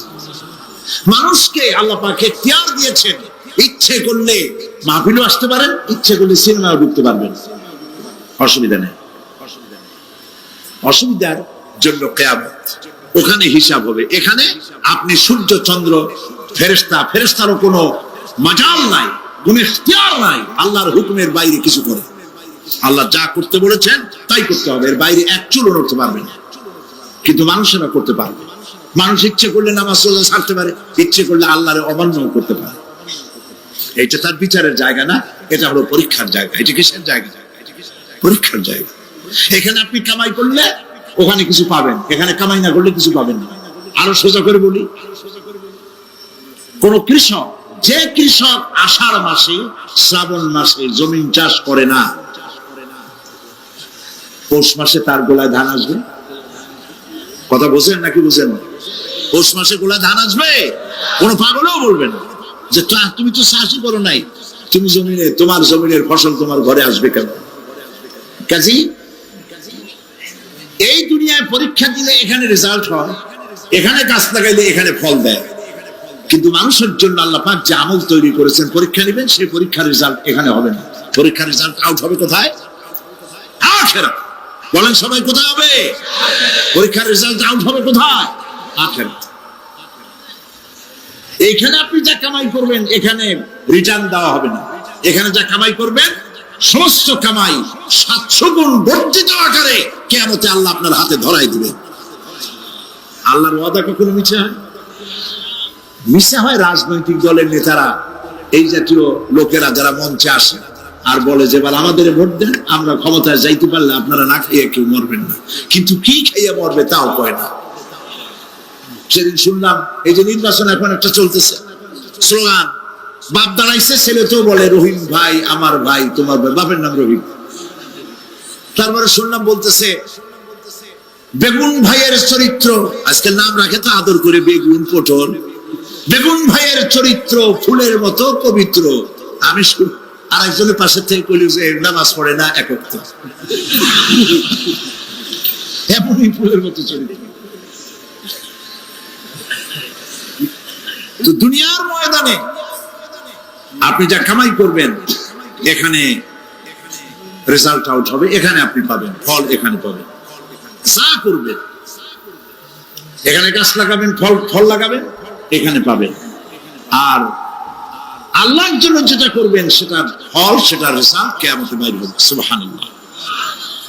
এখানে পরীক্ষা দিয়ে যদি কেউ ফেল করে, ম্যাট্রিক পরীক্ষা দিয়ে ফেল করেছে, ফাজিল পরীক্ষা দিয়ে ফেল করেছে, আবার পরীক্ষা দিয়ে পাস করার সুযোগ আছে, আবারও ফেল করেছে, আবারও পরীক্ষা দিয়ে পাস করার সুযোগ আছে। 10 বার যদি ফেল করে আরো 10 বার পাস, পরীক্ষা দিয়ে পাস করার সুযোগ আছে। কিন্তু কিয়ামতের দিন আল্লাহ রাব্বুল আলামিনের জীবনের পরীক্ষায় কোন মানুষ যদি আল্লাহর আদালতে ফেল করে বসে একবার, দ্বিতীয়বার পরীক্ষা দেওয়ার আর কোনো সুযোগ নাই। এই পৃথিবীতে যদি কেউ নিম্ন আদালতে মামলায় হেরে যায়, জজ কোর্টে করবে, যদি হেরে যায় হাইকোর্টে করবে, হেরে গেলে আপিল করবে সুপ্রিম কোর্টে, সুপ্রিম কোর্টেও যদি হেরে যায় তাহলে প্রেসিডেন্টের কাছে আপিল করবে। সুযোগ আছে কয়েকবার। কিন্তু কিয়ামতের দিন জীবনের আদালতে কোন মানুষ যদি একবার ফেল করে বসে, জীবনের মামলায় যদি একবার হেরে যায়, দ্বিতীয়বার আপিল করার আর কোন জায়গা নাই। সে আখিরাতে রেজাল্ট আউট হবে। আমরা সব মরে যাব, আমরা সব কি হব? সব মরে যাব। আল্লাহ পাক আমাদেরকে উঠাবে না। মানুষকে কবরে রাখার সময় আমরা কি বলি? মিনহা খালাকনাকুম, জানেন না? পড়েন, মিনহা খালাকনাকুম ওয়া ফিহা নুঈদুকুম ওয়া মিনহা নুখরিজুকুম তারাতান উখরা। এই মাটি দিয়ে তোমাকে তৈরি করা হয়েছিল, এই মাটির মধ্যে রেখে গেলাম, এর থেকে আবার তোমাকে উত্থিত করা হবে। কে বলতেছেন কথা? আল্লাহ পাক বলছেন, আল্লাহ তাআলা বলছেন। কি নিষ্ঠুর এই পৃথিবী, ভেবে দেখেছেন কি একবারও? একবারও কি ভেবে দেখেছেন এই পৃথিবী কত নিষ্ঠুর? এই সন্তান সন্ততি সব একটি মোহ, একটি মায়া, একটি মহব্বত, একটি প্রতারণা। যে বইয়ের জন্য হারাম ইনকাম করেছেন, যে সন্তানদের জন্য হারাম ইনকাম করেছেন, জান দিলেন, রক্ত দিলেন, জীবন দিলেন, সারা রাত কষ্ট করেছেন, দৌড়দৌড়ি করেছেন, যখন মরে গেলেন, যে বাচ্চাটা আপনি করে না দিলে কলিজা ঠান্ডা হয় না, সেই বাচ্চা বলবে, মাকে বলবে, মা বাপের লাশ যে রুমে আছে আমার সেখানে নিও না, আমার ভয় করে। ঠিক কিনা? স্ত্রীও আরো দু একজন লোক না হলে লাশের ঘরে থাকতে পারবে না, তারও ভয় করবে। থাকলে বড় জোর মা থাকতে পারে, বাপ থাকতে পারে। যাকে বিবাহ করার পর অনেক সন্তান আছে, মা বাপকে চোখে দেখতে পারে না, বউর কথা মতো মায়ের সাথে কথা বলা বন্ধ করে দেয়।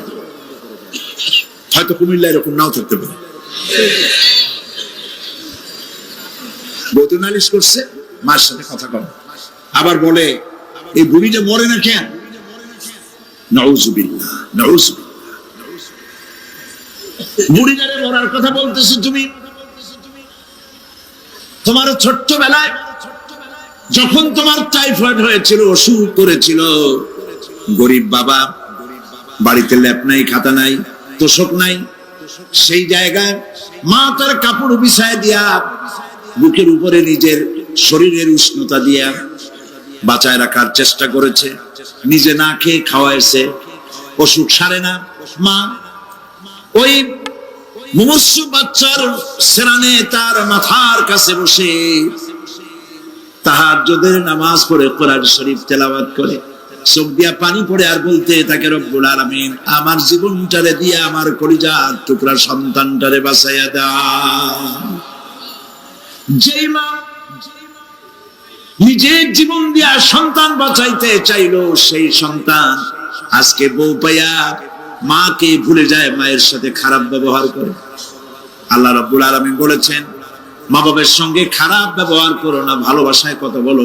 ওয়াকুল লাহুমা কাওলান কারীমা, সম্মান সূচক কথা বলো। মা বাবার জন্য দোয়া করো আমার কাছে। কে বলতেছে? আল্লাহ তাআলা বলছেন, দোয়া করো আমার কাছে এই ভাষায়, রব্বিরহামহুমা কামা রাব্বায়ানি সাগীরা। পড়েন সবাই, রব্বিরহামহুমা কামা রাব্বায়ানি সাগীরা।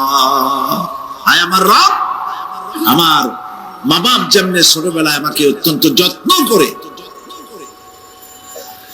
লালন পালন করেছে, আল্লাহ তাআলা তুমি দয়া করে আমার মা বাপকে তোমার রহমতের করে লালন পালন করো। সুবহানাল্লাহ। প্রত্যেক নামাজের পর সকলে এই দোয়া পড়বেন, মনে থাকবে? মনে থাকবে? প্রিয় ভাই সব, সেই কিয়ামতের মাসে আমাদেরকে উঠতে হবে, আল্লাহর দরবারে উঠতে হবে। সেই সময় আমাদেরকে কেউ উপকার করবে না। يوم لا ينفع مال ولا بنون, সম্পদ আর সন্তান সন্ততি কোনো কাজে লাগবে না। মা তার সন্তানকে চিনবে না, সন্তান তার মাকে চিনবে না, বাপ তার সন্তান। দেখেন না কুট্টি, এই যে 1 জানুয়ারি রাত 12টার সময় আমার ঘুম ভেঙে গেল, এই যেখানে আমি ছিলাম, বিকট আওয়াজ। আমি মনে করলাম পাশের বাড়ি বুঝি ডাকাত পড়ছে। পরে বাড়িওয়ালা আমাকে বললেন যে ডাকাত না, বোধহয় এই নিউ ইয়ার সেলিব্রেট হচ্ছে, নতুন বৎসর উদযাপন হচ্ছে বোমা দিয়ে, শহরবাসীর আরামের ঘুম হারাম করে এগুলি করা হচ্ছে। এ তো গেল 1 জানুয়ারি। আর যখন আমাদের নিজেরটা যখন আসে, অর্থাৎ 1 বৈশাখ, তখন দেখছেন অবস্থা 1 বৈশাখে। এবছর আমাদের দেশে 1 বৈশাখে ঢাকায় যে দৃশ্য আমি টিভির মধ্যে দেখলাম, তাতে আমার মনে হয়নি যে 12 কোটি মুসলমানের দেশে রাজধানীতে এই দৃশ্য হচ্ছে।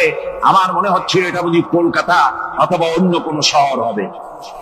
আমি দেখলাম সমস্ত যুবক যুবতী, নারী পুরুষ, বিভিন্ন বয়সের লোক সব একসঙ্গে রাস্তায় নেমেছে, নাচতেছে, তার মধ্যে বুদ্ধিজীবী জীবী আছে, শিক্ষিত লোক আছে, সমানে নাচতেছে। আর তাদের মুখোশ পরা, বানরের মুখোশ, কুকুরের মুখোশ, শুকরের মুখোশ, ঘোড়ার মুখোশ, হাতি শিয়ালের মুখোশ, এই মুখোশ পরে এভাবে নাচতেছে। আমি চিন্তা করলাম, নববর্ষের সাথে কুত্তার মুখোশের সম্পর্ক কি? নববর্ষের সাথে পাপী শ্রীগালের মুখোশের সম্পর্ক কি? তাহলে ওরা কি বলতে চায় যে আগামী বছরটা আমরা কুত্তার ভূমিকায় অ্যাক্টিং করব, অথবা শ্রীগালের মতো ধূর্তামি করব জাতির সাথে? তারপরে কি করলো? সকাল বেলায় যুবক যুবতী পয়লা বৈশাখ সূর্য উদয়ের আগে রমনা লেকের পাড়ি গিয়ে সব দাঁড়িয়েছে বাসন্তী রঙের শাড়ি পরে। তারপরে সেখানে দাঁড়িয়ে সূর্য উদয়ের পানে তাকিয়ে সকাল বেলায় ভাবে করজোর করে বলছে, এসো হে নববৈশাখ স্বাগতম হে। নববৈশাখ অলক্ষে বোধহয় এটা শুনে বলতেছে, বাবাজিরা আমারে ডাকতেছো, অপেক্ষা করো, আমি আসতেছি। আমারে ডাকতেছো, আমি আসতেছি, কোমরে গামছা বেঁধে আসতেছি, 225 মাইল স্পিডে আসতেছি, 30 ফুট উঁচু জলোচ্ছ্বাস নিয়ে আসতেছি, নববৈশাখের মজা আমার ভাইরা। মুসলমান নির্দিষ্ট পরিমাণ জমিনের ফসল ফলায়, কিন্তু জমিন এতই উর্বর, ওদের মেজারমেন্ট করা, মাপ করা, হিসাব করা ফসল হয় না, ফসল হয় বেশি।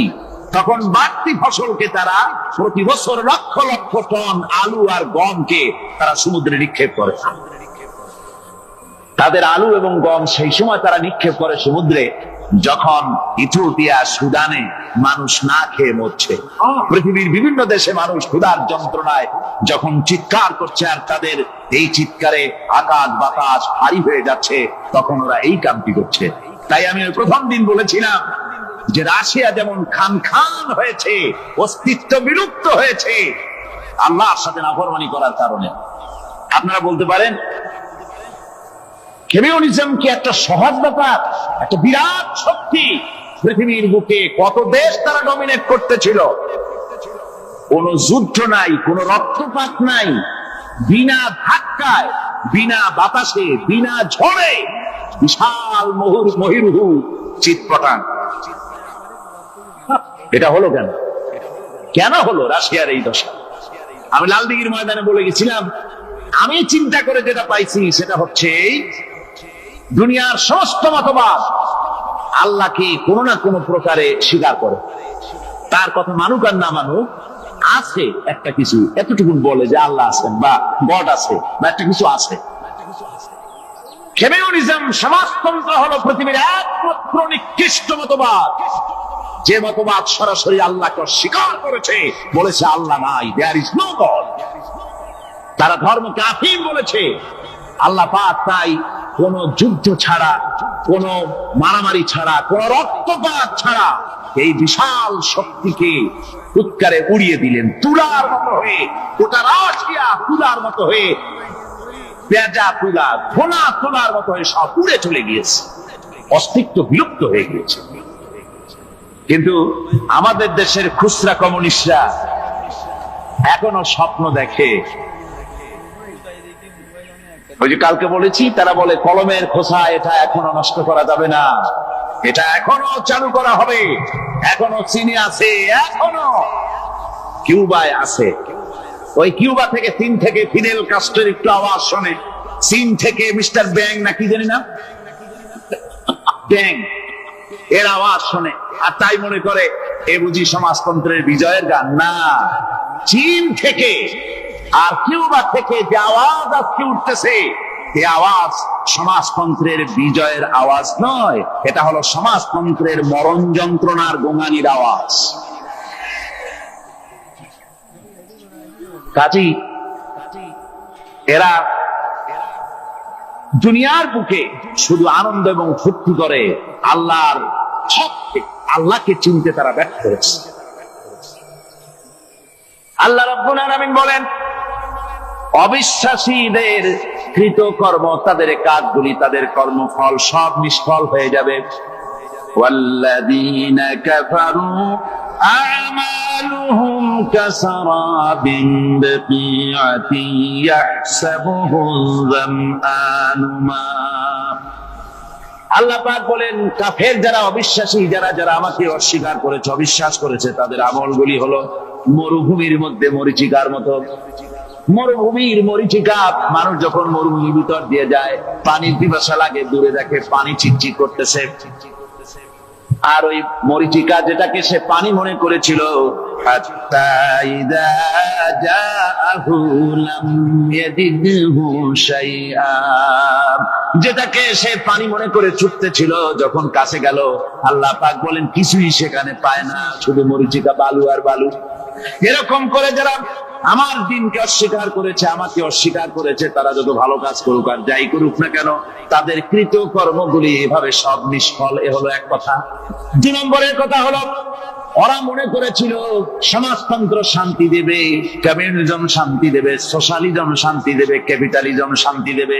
এই শান্তির চিন্তা করে অগণিত মানুষকে হত্যা করে সমাজতন্ত্রের রাজত্ব যখন কায়েম করলো, 70 বছরও চলে গেল, তারপরে তারা দেখলো হাত্তা ইযা জাআহু লাম ইয়াজিদহু শাইআ, কিচ্ছুই পেল না। তারা ক্ষুধার যন্ত্রণায় মরলো, কাপড় নাই, খাবার নাই। তারা ওই রাশিয়া থেকে, চেকোস্লোভাকিয়া থেকে, যুগোস্লাভিয়া দিয়া, রোমানিয়া থেকে, হাঙ্গেরি এবং পোল্যান্ড আর মঙ্গোলিয়া থেকে সেখানে সমাজতন্ত্র তাড়াতে আমরা যাই নাই। আমরা সেখানে সমাজতন্ত্রের বিরুদ্ধে তাফসীর করি নাই, ব্যাখ্যা করি নাই, বক্তব্য রাখি নাই। ওই সব দেশ থেকে সমাজতন্ত্র তাড়াইছে কে? কারা তাড়িয়েছে? না, ওরা নিজেরাই, সেই দেশের জনগণই এটাকে উৎখাত করেছে তাদের জমিন থেকে। আল্লাহ পাক বলছেন যারা আমার দিনকে, আমার বিধানকে যারা অস্বীকার করবে, তারা এই অস্বীকারী অবস্থায় যদি মওত হয়, আমার সমাজতন্ত্রী কোনো ভাই যদি মাহফিলে থাকেন, কমিউনিস্ট কোন ভাই যদি মাহফিলে থাকেন, তাহলে শুনুন আল্লাহ কি বলতেছেন। আল্লাহ দিনকে, আল্লাহর কোরআন পূর্ণাঙ্গ জীবন বিধান, অর্থনীতি আছে, সমাজনীতি আছে, রাজনীতি আছে, কথা যারা বিশ্বাস করে না, কোরআনকে শুধুমাত্র নামাজ, রোজা, হজ, যাকাত আর বেহেশত দোজখ যারা মনে করে, জীবন ব্যবস্থা মনে করে না, এই অবস্থায় যদি মারা যায়, আল্লাহ রাব্বুল আলামিন বলেন ইন্নাল্লাযীনা কাফারু ওয়া মাতু ওয়া হুম কুফফারুন উলাইকা আলাইহিম লা'নাতুল্লাহি ওয়াল মালাইকাতি ওয়ান নাসি আজমাইন। আল্লাহ রাব্বুল আলামিন বলেন আমাকে অস্বীকার করার অবস্থায়, আমার দ্বীনকে, বিধানকে অস্বীকার করার অবস্থায় যদি মওত হয়ে যায়, তাহলে আল্লাহ, ফেরেশতা এবং तमाम পৃথিবীবাসীর অভিসম্পদ তার উপরে হতে থাকে, লানত হতে থাকে। খালিদিনা ফিহা লা ইউখাফফাফু আনহুমুল আযাবু ওয়া লা হুম ইউনজারুন। এই অভিসম্পদ অবস্থায় তারা সব সময় লিপ্ত থাকবে, না তাদের আযাবকে কমায় দেওয়া হবে, আর না তাদের কোন রকম অবকাশ দেওয়া হবে।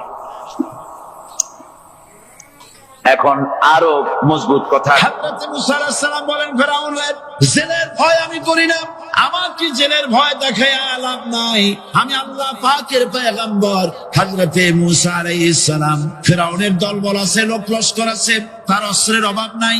আল্লাহ রাব্বুল আলামিন মুসা আলাইহিস সালামের কাছে একটা অস্ত্র দিছিলেন কিনা?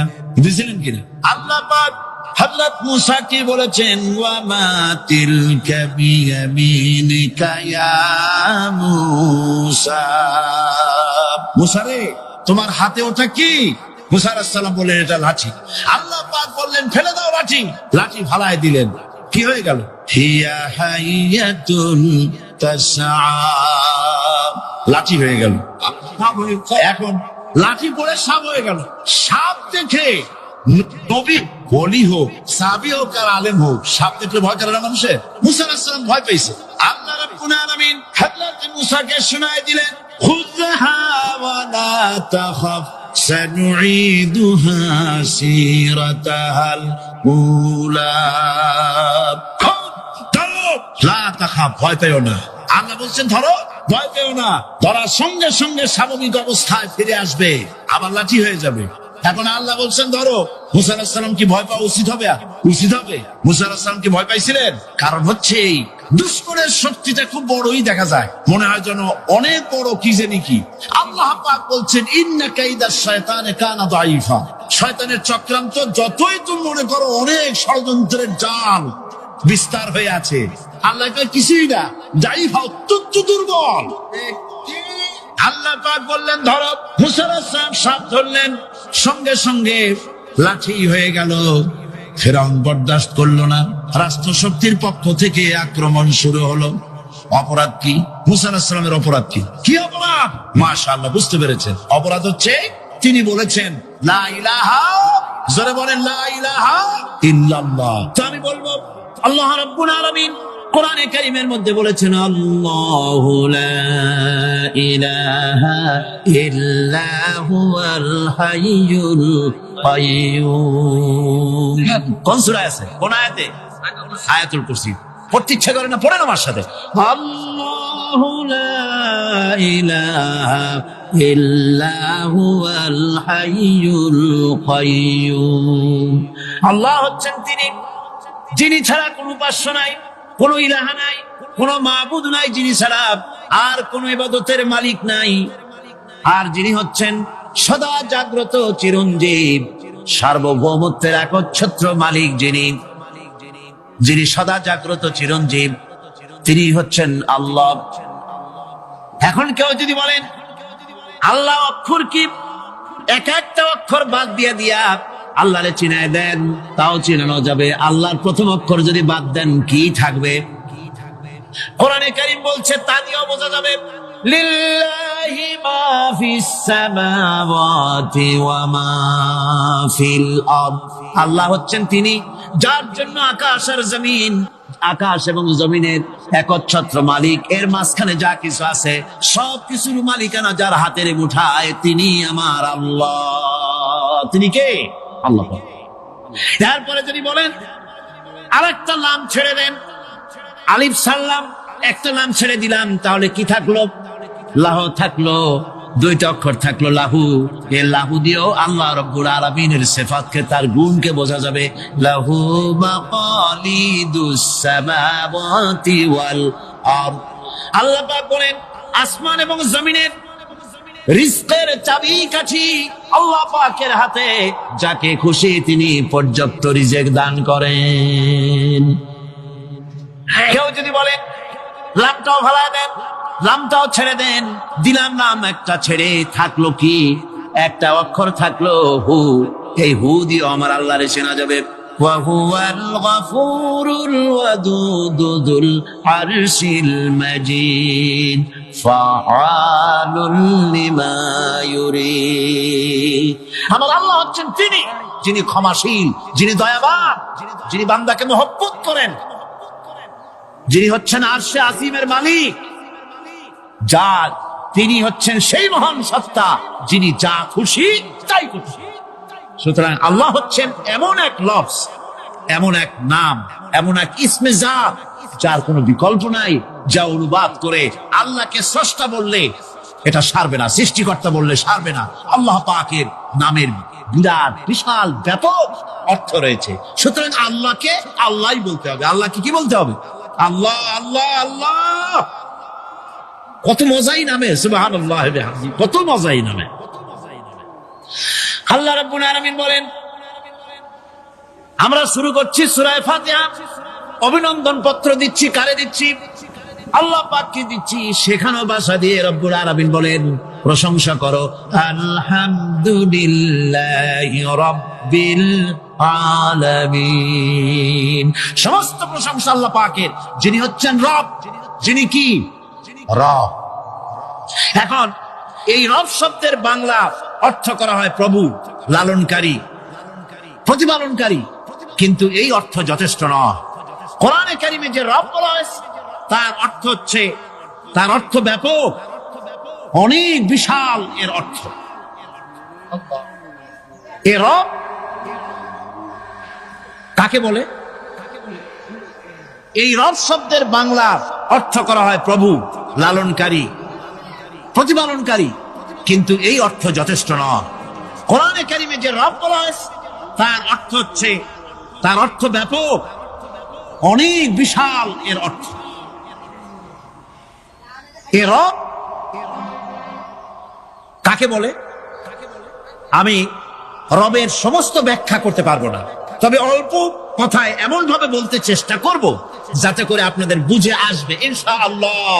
আমরা বলি ইনশাআল্লাহ। এখন আপনারা যদি আমাকে প্রশ্ন করেন যে অত কথা বুঝি না, এক লাইনে এক বাক্যে বুঝাই দেন রব কাকে বলে, তাহলে আমি কথাটা এইভাবে বলবো, যাহার যখন যে জিনিসে যতটুকু প্রয়োজন তাহাকে তখন সেই জিনিস ফরিয়াদ করার আগে যিনি পৌঁছে দেন তার নাম হচ্ছে রব। এ রব হচ্ছে তার মধ্যে রুবুবিয়তের সম্পূর্ণ কোয়ালিটিতে ভর্তি। আল্লাহ পাকের মধ্যে রুবুবিয়তের কোয়ালিটি। রব শুধু সৃষ্টি করেই ছেড়ে দেন না, প্রতিপালন করেন, পূর্ণতায় পৌঁছে দেন। সুবহানাল্লাহ বলতে ইচ্ছে করে না ভাইরা? দেখেন আল্লাহ রাব্বুল আলামিন এমন রব, বাংলাদেশের কুকুর আর আমেরিকা ইউরোপের শীত প্রধান দেশের কুকুর একরকম নয়। আমাদের দেশের পশু ইউরোপ আমেরিকা শীত প্রধান দেশের পশু একরকম নয়। তার কারণ হলো আমাদের দেশে শীত কম, নাতিশীতোষ্ণ অঞ্চলের মধ্যে খানিকটা পড়ে যায়। এখানে পশুদের গায়ে কম পশম থাকলে কোনো অসুবিধা নাই। ভেড়া, ঘোড়া, কুকুর, বন্য প্রাণীকে কেউ তো কম্বল দেয় না, ল্যাপ দেয় না, রাজাই দেয় না, খাতা দেয় না, চাদর দেয় না। আল্লাহ রাব্বুল আলামিন তিনি এমন রব, শীত প্রধান দেশের পশুদের গায়ে পশম দিয়া চিরস্থায়ী কম্বল জড়ায় দিয়েছেন। এটা হচ্ছে রব। প্রতিপালনের পদ্ধতি কি সুন্দর করে তিনি প্রতিপালন করছেন, কি সুন্দর করে তিনি পশু পক্ষীগুলিকে তাদের আহার জোগাড় করছেন, প্রতিপালন করছেন। তিনি রব, মানুষকে সৃষ্টি করেছেন, আমাদেরকে সৃষ্টি করেছেন, সব প্রয়োজন মিটাইছেন, সকল প্রয়োজন মিটিয়েছেন, একটা জিনিস বাদ রাখেন। আমাদের মুখে দাঁতের দরকার ছিল, মায়ের পেট থেকে দাঁত নিয়ে আসিনি। মায়ের পেট থেকে আসার পরে আমাদের খাবারের দরকার ছিল। লক্ষ্য করেন রব কারে বলে, লক্ষ্য করুন। মায়ের পেটের মধ্যে যখন ছিলাম ওখানে কোনো রোগের জীবাণু ঢুকতে পারে নাই। ফি করারিন মাকিন, একটি সুরক্ষিত জায়গায় আল্লাহ রাব্বুল আলামিন বাচ্চাকে রেখেছেন, যেখানে কোনো সর্দি হবে না, জ্বর হবে না, সর্দি হবে না, ব্রঙ্কাইটিস হবে না, ডায়াবেটিস হবে না, প্রেসার হবে না। মায়ের পেটের মধ্যে বাচ্চাকে এমন জায়গায় আল্লাহ যত্ন করে রেখেছেন। এই বাচ্চা যখন মায়ের পেট থেকে বেরিয়ে এলো তখন তার পরিবেশ অত্যন্ত খারাপ। এখানে পলিউশন আছে, এখানে কার্বন ডাই অক্সাইড আছে, এখানে বিষাক্ত হাওয়া আছে, এখানে দূষিত আবহাওয়া রয়েছে। প্রতি মুহূর্তে রোগ তাকে হামলা চালাতেছে। এই রোগের থেকে সে বাচ্চা বাঁচবে কি করে? এজন্য রব্বুল আলামিন তিনি এমন রব, মায়ের বুকের মধ্যে যে খাবার তৈরি করলেন বাচ্চার, ওই খাবারের মধ্যে বাচ্চার ওষুধও আল্লাহ পাক বানায়া দিলেন। মায়ের বুকের দুধ শুধু দুধ নয়, এটা ওষুধ। সুবহানাল্লাহ। এটা খাদ্য, এটা ওষুধ, এটা ভিটামিন, এটা ক্যালসিয়াম, এটা কার্বোহাইড্রেট, যা দরকার বাচ্চার জন্য সব আল্লাহ মায়ের দুধের মধ্যে দিয়ে দিলেন। যতক্ষণ বাচ্চা পেটে ছিল দুধ ছিল ঘন, যখন বাচ্চা মায়ের পেট থেকে বেরিয়ে এলো দুধটা হয়ে গেল পাতলা। এই পাতলা দুধটা খাবে, ওষুধ আছে এর মধ্যে, ভিটামিন আছে, খাইতে যেন বিস্বাদ না হয় একটু মিষ্টি দিয়ে দিলেন আল্লাহ, যাতে বাচ্চা মুখ ফিরিয়ে না নেয়, সেজন্য খাইতে চায়। তারপরে যখন বাচ্চার হাড্ডি খেতে হবে, মাছ খেতে হবে, গোশত খেতে হবে, দুধের আর দরকার নাই। তার শরীরের ভিতরে রেজিস্ট্যান্স, রোগ প্রতিরোধক শক্তি তৈরি হয়েছে। এখন আরো ভালো খাবার দরকার। আল্লাহ রাব্বুল আলামিন মায়ের দুধকে শুকায় দিলেন, চুষলো আর পাওয়া যাবে না, দুধ শুকায় গেছে। এখন বাইরের খাবার খেতে হবে।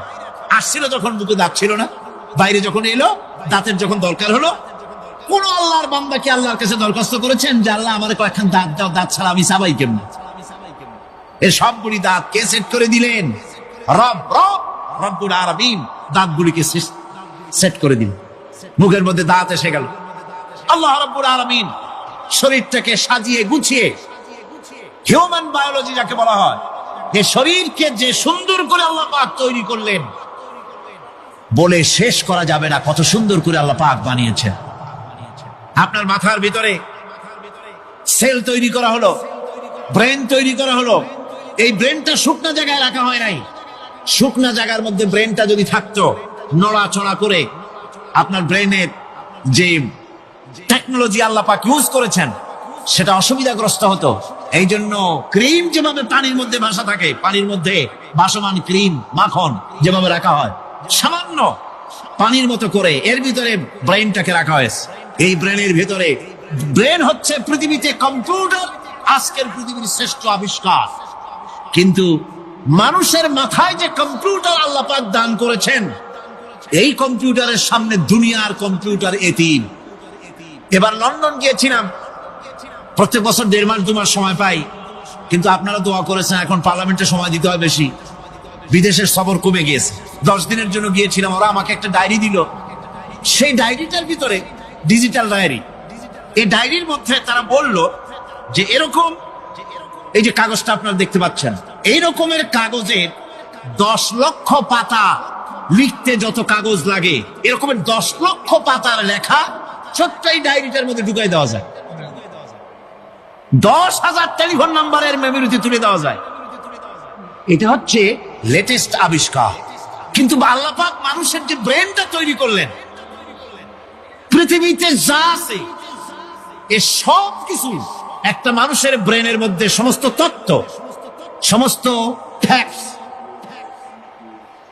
ফ্যাক্টস মানুষের মেমোরির ভিতরে ঢুকাবার পরেও আরো লক্ষ লক্ষ জায়গা বাকি থেকে যাবে, শূন্য থেকে যাবে, যা পূরণ হওয়ার নয়। এত বিশাল মেমোরি আল্লাহ পাক তার মানুষের মাথার মধ্যে তৈরি করে দিয়েছেন। সুবহানাল্লাহ বিহামদি। দেখুন অবস্থাটা কি। আল্লাহ তার মানুষকে কিভাবে, রব কাকে বলে, রব কারে বলে, সুবহানাল্লাহ বিহামদি। চোখের সামনে রাস্তা দিয়ে চলতে গিয়ে চোখের সামনে সাপ দেখলেন, চোখ দেখার কাজ করেছে। চোখ কি করেছে? দেখার কাজ করেছে। এখন কি করবেন? চোখ কিন্তু দেখে বসে থাকে নাই, চোখ দেখা মাত্রই ট্রান্সমিট করেছে ব্রেনকে। ব্রেন সাথে সাথে অ্যাকশন নিতে বলেছে হাতকে আর পাওকে। হাতে লাঠি থাকলে পিটাও, লাঠি না থাকলে পাকে বলেছে দৌড় মারো। এই যে সাপ দেখলো, চোখ এটাকে পাঠাই দিল ব্রেনকে, ব্রেন পাঠাই দিল অ্যাকশনে হাতে আর পায়ে। এতে কিন্তু 1 সেকেন্ড সময় লাগে নাই, 1 সেকেন্ডের কয়েক লক্ষ ভাগের 1 ভাগের ভিতরেই মানুষ অ্যাকশনে এসে গিয়েছে। সুবহানাল্লাহ। এর নাম হচ্ছে রব। এর নাম কি? তার অফুরন্ত সৃষ্টি, অফুরন্ত সৃষ্টি। মানুষের হার্ট তৈরি করেছেন, চোখ তৈরি করেছেন। চোখে কিন্তু আমরা নেগেটিভ দেখি। চোখে আমরা কি দেখি? নেগেটিভ দেখি। এই নেগেটিভটা চোখ ক্যাচ করে ব্রেনের ভিতর থেকে পজিটিভ হয়ে কে বের করে দেয়? সুবহানাল্লাহ বিহামদি। কানে অসংখ্য শব্দ শুনি, কিন্তু কোন শব্দ তো জড়ায় যায় না। অসংখ্য শব্দ আমরা শুনি, যেমন রেডিও ঘুরাচ্ছেন,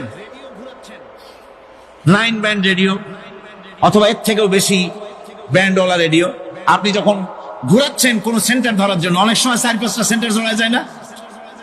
জড়ায় কিনা? 4-5টা সেন্টার জড়ায় যায়, সর্বনাশ হয়ে যায়, কোনটা থেকে কোনটা শুনবি। তো এইরকম করে আপনার কানের ভিতরে শব্দগুলি সব জড়াইয়া পাকাইয়া আপনার কানের মধ্যে একটা বিশ্রী আওয়াজ সৃষ্টি করে দিতে পারত।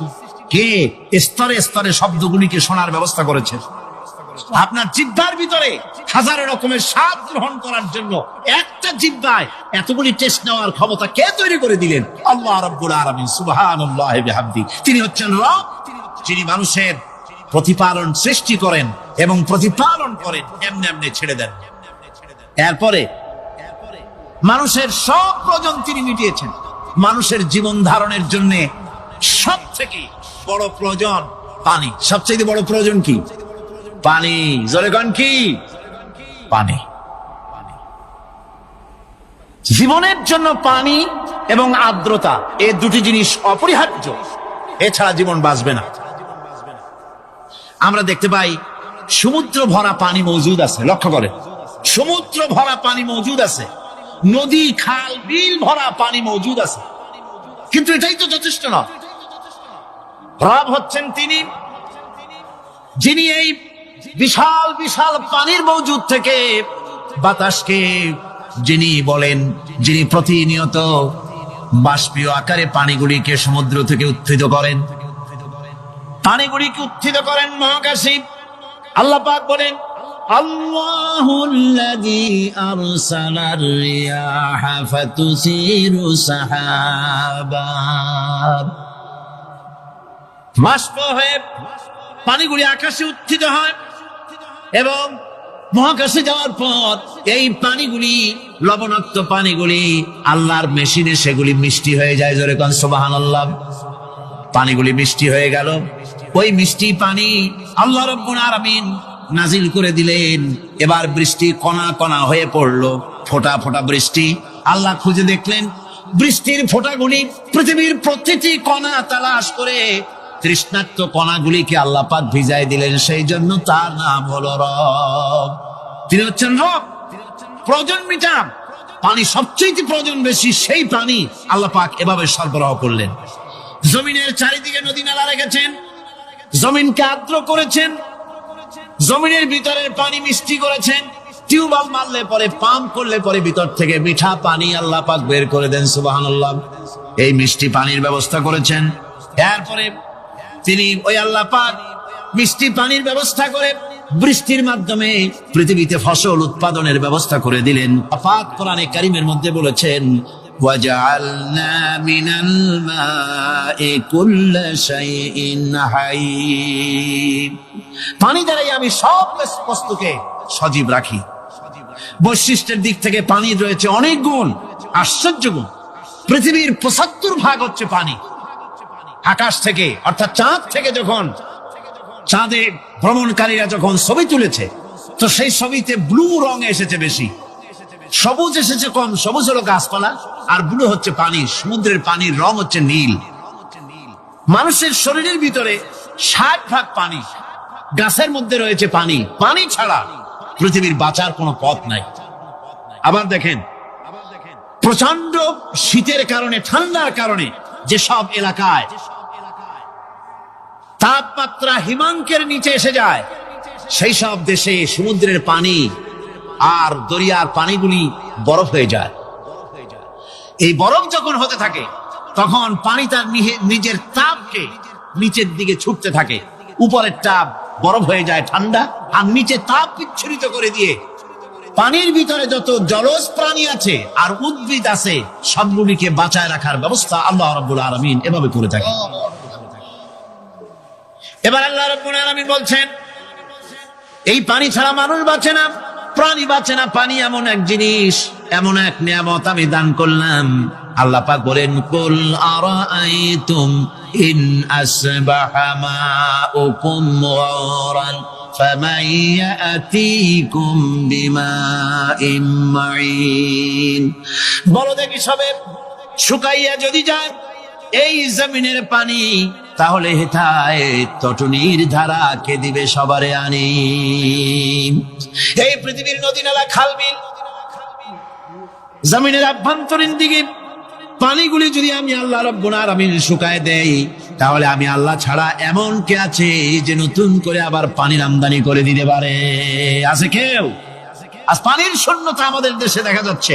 পানি আস্তে আস্তে কমে যাচ্ছে, আস্তে আস্তে পানি শেষ হয়ে যাচ্ছে। কি কারণে শেষ হচ্ছে এবং কি হলে পানি পাওয়া যাবে পরে বলা যাবে ইনশাআল্লাহ। তো জীবন ধারণের জন্য যেমন পানির প্রয়োজন, জীবন ধারণের জন্য তেমন বাতাসেরও প্রয়োজন। পানি ছাড়া তো কিছু সময় চলতে পারে, পানি এবং খাদ্য ছাড়া কিছু সময় চলতে পারে, কিন্তু বাতাস ছাড়া তো এক মুহূর্ত চলে না, ঠিক কিনা? বুঝেন কিনা কথা? বাতাস ছাড়া এক মুহূর্ত চলতে পারে না। অথচ আল্লাহ রাব্বুল আলামিন এই বাতাস দিয়ে গোটা আকাশকে, শূন্য জায়গাগুলি বাতাস দিয়ে ভরে রেখেছেন, যাতে করে কারো বাতাসের কোনো অসুবিধা না হয়, শ্বাস করতে কোনো কষ্ট না হয়। প্রাণী জগৎকে বাতাস দিয়ে বাঁচিয়ে রাখার জন্য আল্লাহ পাক মহাশূন্যকে এভাবে সব এলাকা বাতাস দিয়ে ভরে রেখেছেন। এই জন্য তার নাম হচ্ছে রব। এটাই হচ্ছে রুবুবিয়তের নমুনা। আমার ভাইয়েরা, আল্লাহ রাব্বুল আলামিন পানি দিলেন, বাতাস দিলেন, খাদ্যের ব্যবস্থা করে দিলেন। শস্য শ্যামল এলাকায় আল্লাহ পাক সব জায়গাগুলিতে শস্য শ্যামল হোক অথবা উষর ধূসর মরুভূমি হোক, সারা পৃথিবী জুড়ে আল্লাহ রাব্বুল আলামিন খাবারের দস্তরখান বিছায় রেখেছেন। ওয়ামা মিন দাব্বাতিন ফিল আরদি ইল্লা আলাল্লাহি রিজকুহা। এই পৃথিবীর বুকে এমন কোন বিচরণশীল জীব নাই যেই জীবের রিজকের দায়িত্ব আমি আল্লাহ বা নিজ হাতে গ্রহণ করি নাই। জোরে বলেন সুবহানাল্লাহ। সব রিজেক আমি ছড়ায় রেখেছি বিশ্ব জুড়ে সর্বত্র। আল্লাহ পাক বলছেন, فَلْيَنْظُرِ الْإِنسَانُ إِلَى طَعَامِهِ أَنَّا صَبَبْنَا الْمَاءَ صَبًّا ثُمَّ شَقَقْنَا الْأَرْضَ شَقًّا فَأَنبَتْنَا فِيهَا حَبًّا। আল্লাহ পাক বলছেন, মানুষের উচিত নিজ খাদ্যাদির দিকে লক্ষ্য করা, নিজে খাদ্যের দিকে লক্ষ্য করা। যেহেতু এই খাদ্য প্রতিদিন তার সামনে আসে, এদিকে তার লক্ষ্য করা উচিত। আমি প্রথমে জমিনের উপরে পানি বর্ষণ করি, পরে জমিনকে দীর্ণ বিদীর্ণ করি, এরপরে জমিনের ভিতরে উর্বরা শক্তি আমি দান করি। কে বলতেছেন কথা? আল্লাহ পাক বলছেন। এরপরে আমি নানান জাতের ফসল ফলন তোমাদের জন্য আমি দান করে দেই। খাদ্যের দিকে নজর করতে এই জন্য আল্লাহ পাক বলেছেন, মানুষ চতুর্দিক থেকে তো চোখ ফিরাতে পারে, মুখ ফিরাতে পারে, কিন্তু খাদ্যের দিকে তার নজর করতেই হয়।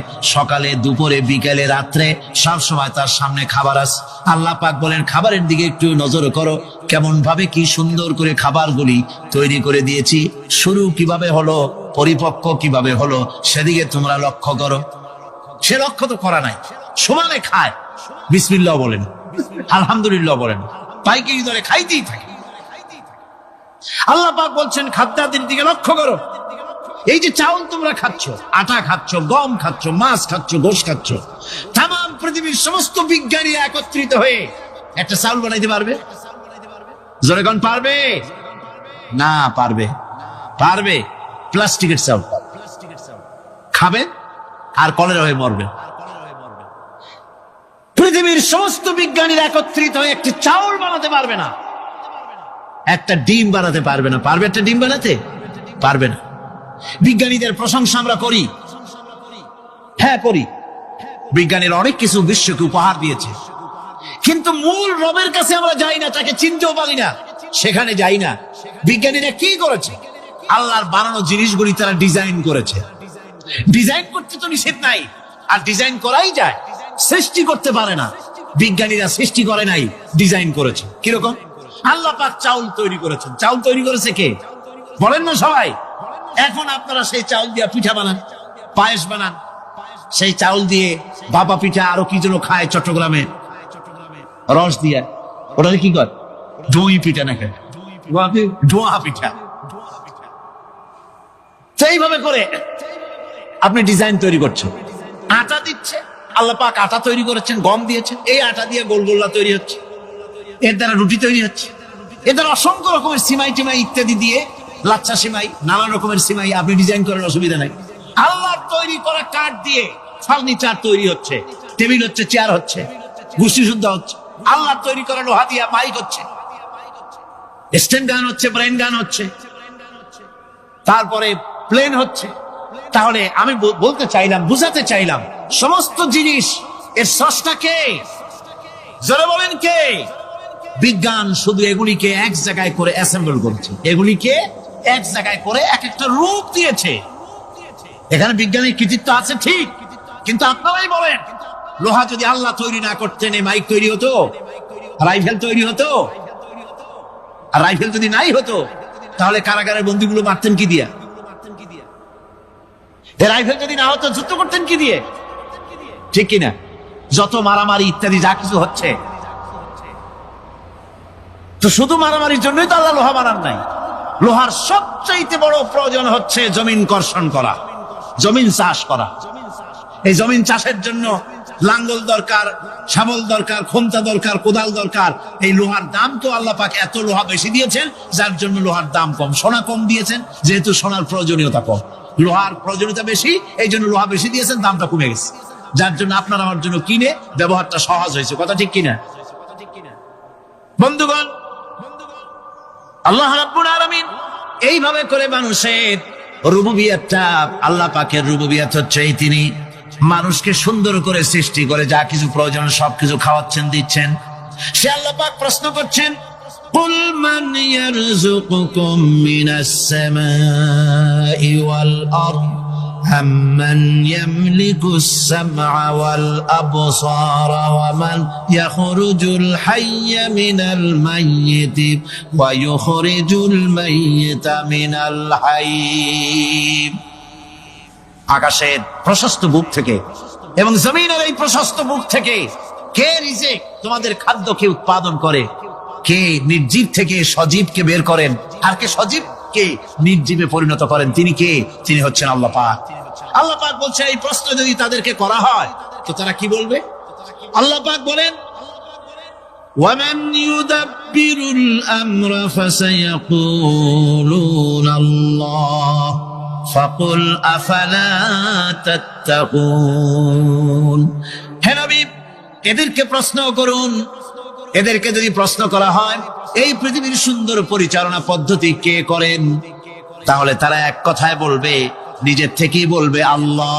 কে করছেন সবকিছু? আল্লাহ। আল্লাহ পাক বলেন, নবী তাহলে তাদেরকে বলেন, এ কথা জানার পর, এ কথা বোঝার পরেও কেন তারা ঔদাসীন্যতা দেখাচ্ছে? কেন তারা গাফিল হয়ে যাচ্ছে? কেন তারা আল্লাহ পাককে ভয় করে তার পথের অনুসারী হচ্ছে না? যে আল্লাহ রাব্বুল আলামিন এত কিছু করছেন,